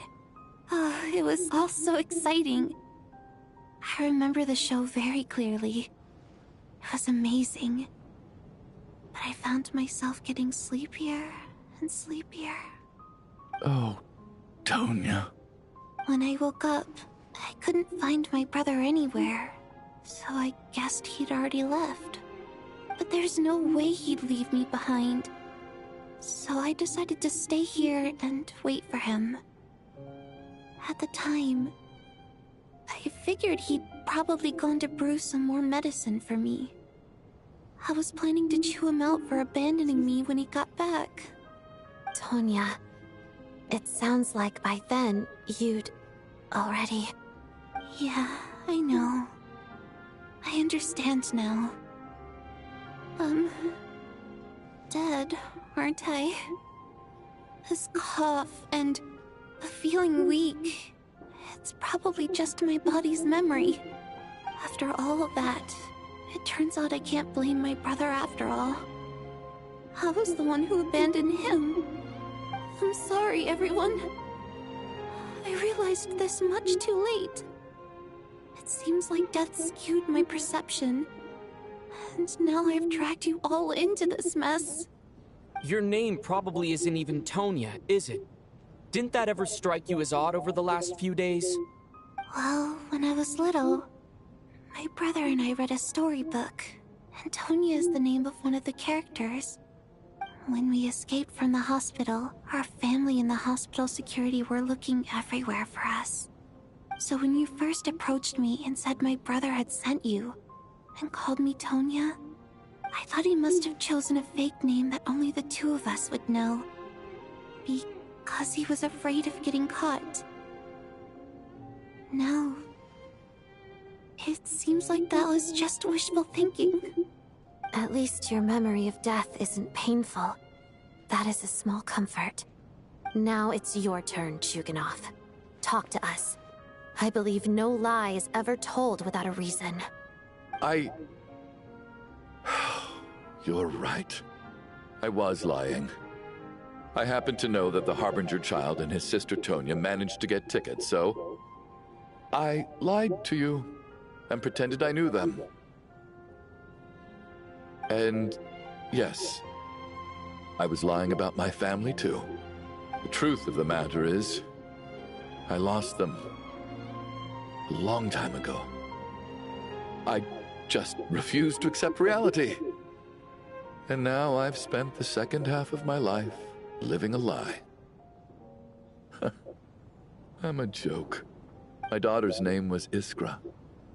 And before you ask, yes, Iskra, as in Iskra Manufacturing Plant. She also died from the snow cough. She was just 6 years old. If she were still alive today, she'd be around the same age as little Tonya here. After Iskra passed, my wife couldn't bear to face those memories either. So she chose to start a new life without me. One day when I came home from work and saw the empty room, I felt like I couldn't breathe. Subconsciously, I started to imagine that they were still there. I soon discovered that this was the only thing that made me feel any better, so I just embraced the delusion. Nothing more than a pathetic means of escapism, I know. But at least it's not a crime. So explain your false testimony, then. The night before last, when I was chatting with Tonya, she mentioned that her brother would brew medicine for her from frost fairy flower leaves. Combined with her various symptoms, I suddenly understood everything, including the fact that she was deceased. The snow cough used to be an incurable illness. I would pick frost fairy flower leaves to brew medicine for Iskra too. It took hours and hours on the stove. But the year after my daughter passed away, the Jester of the Fatui announced that a cure for frost blight, also known as the snow cough, had finally been developed. It turned out that all previous treatments were completely ineffective. No better than random concoctions. That was the final straw for me. I just couldn't take it anymore. Just one more year. One more year, and everything would have been okay. So, more than anyone, I know full well that in this day and age, no one in their right mind would still be using frost flower leaves to brew medicine for the snow cough. Poor Miss Tonya, therefore, had to have been from an era when snow cough was still a terminal illness. So, you projected your daughter onto her? Even though you knew she was one of the dead? That doesn't make any sense. You knew she was already dead. What did you hope to achieve by protecting her? I just don't believe in your crackpot theories, nor do I approve of your actions. How can you just declare a living person dead and throw them out into that snowstorm? Nitia's gone. My good buddy Shram's gone. And now it's Tonya's turn, isn't it? The others I can make my peace with, but little Miss Tonya, here she is, standing right in front of us, alive and breathing, and fighting her own battles. Yet you're quite happy to say she's dead? I just want her to live. Once this snowstorm is over, the very moment it stops, I'm going to march out that door and find someone who can fetch the very best medicine for her snow cough. I'll be damned if I'm gonna let you cast her out into the snowstorm before I have the chance to cure her. Not again!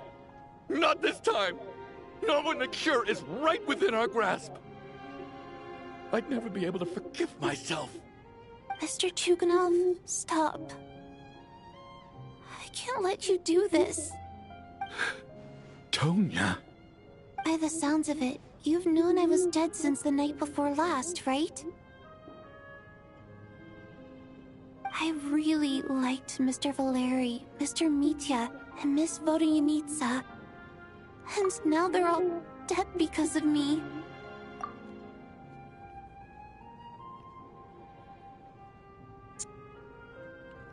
Also really, die atmet auch gar nicht mehr. Da ist keine Atmung mehr. Playable Character sterben. I'm not happy about that. The reality is, you've been trying to fight your own demons through me.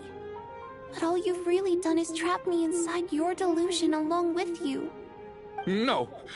Listen to me. I want to save you. I do! Well, at this point, I'm quite sure that I'm dead. I don't need to be saved. The time I got to spend with all of you is more than enough for me. Despite all the bad things that kept happening, I got to meet so many interesting people and spend so many days and nights by your side. Since the day I escaped that hospital until now, this has been an adventure I never even dared to dream of. I'm very fond of you all. If it were only possible, I'd trade my soul to bring back the ones who died. If it meant things didn't have to end like this. And that's why I'm not fond of you at all, Mr. Chuganov. I'm sorry. It's them that you owe an apology to, sir. Not me. Well then, I suppose this is it. It's time for my adventure to end. I've caused enough trouble. You're leaving already? It's still early. Don't you want to stay a little longer? No thank you. Oh, and by the way, my name is Patashka. It was nice meeting you all. Feels strange that we're only being properly introduced now that it's time to say goodbye. Tashka.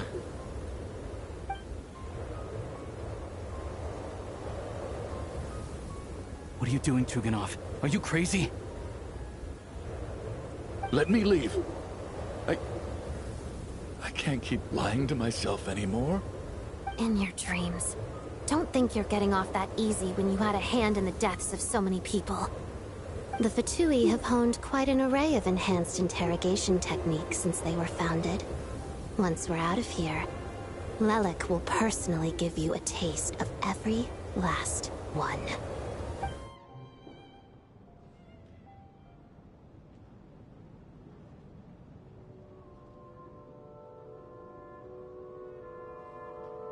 I think we should leave. I doubt this snowstorm is ever going to stop. For all we know, this storm might have destroyed all of Snezhnaya by now.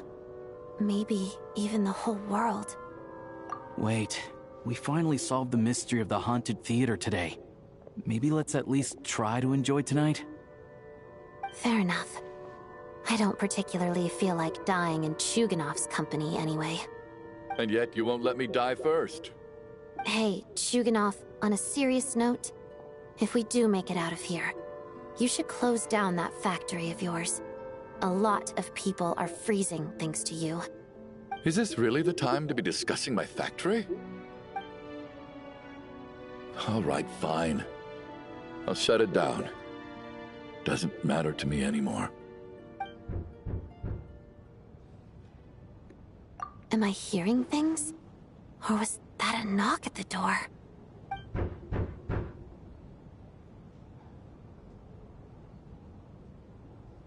There it is again. But I don't understand. The snowstorm hasn't stopped, has it? Should we open the door? Is this it? Is this nightmare finally over? If the last few days are anything to go by, I probably shouldn't be getting my hopes up. Whatever lies beyond that door at this moment. It could be something even more terrifying than everything we've been through so far.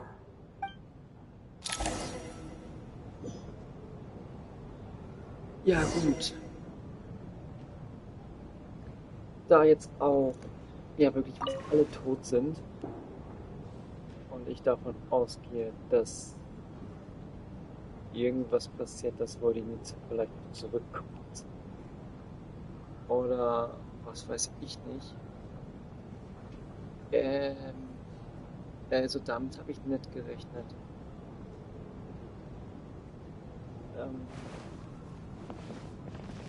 Oh.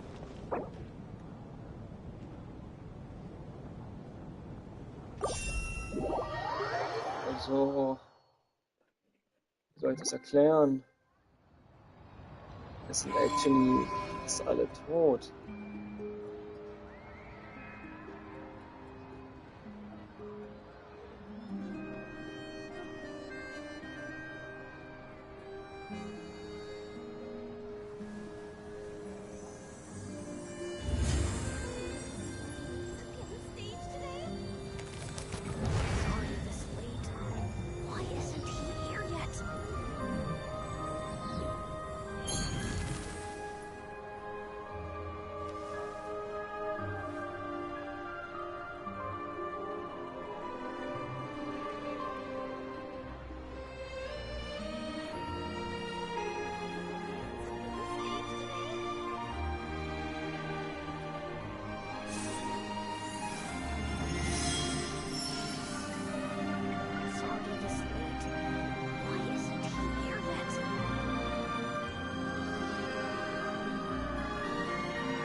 Ja. Machen noch einen zweiten Part da draus. Weil das optimal geht.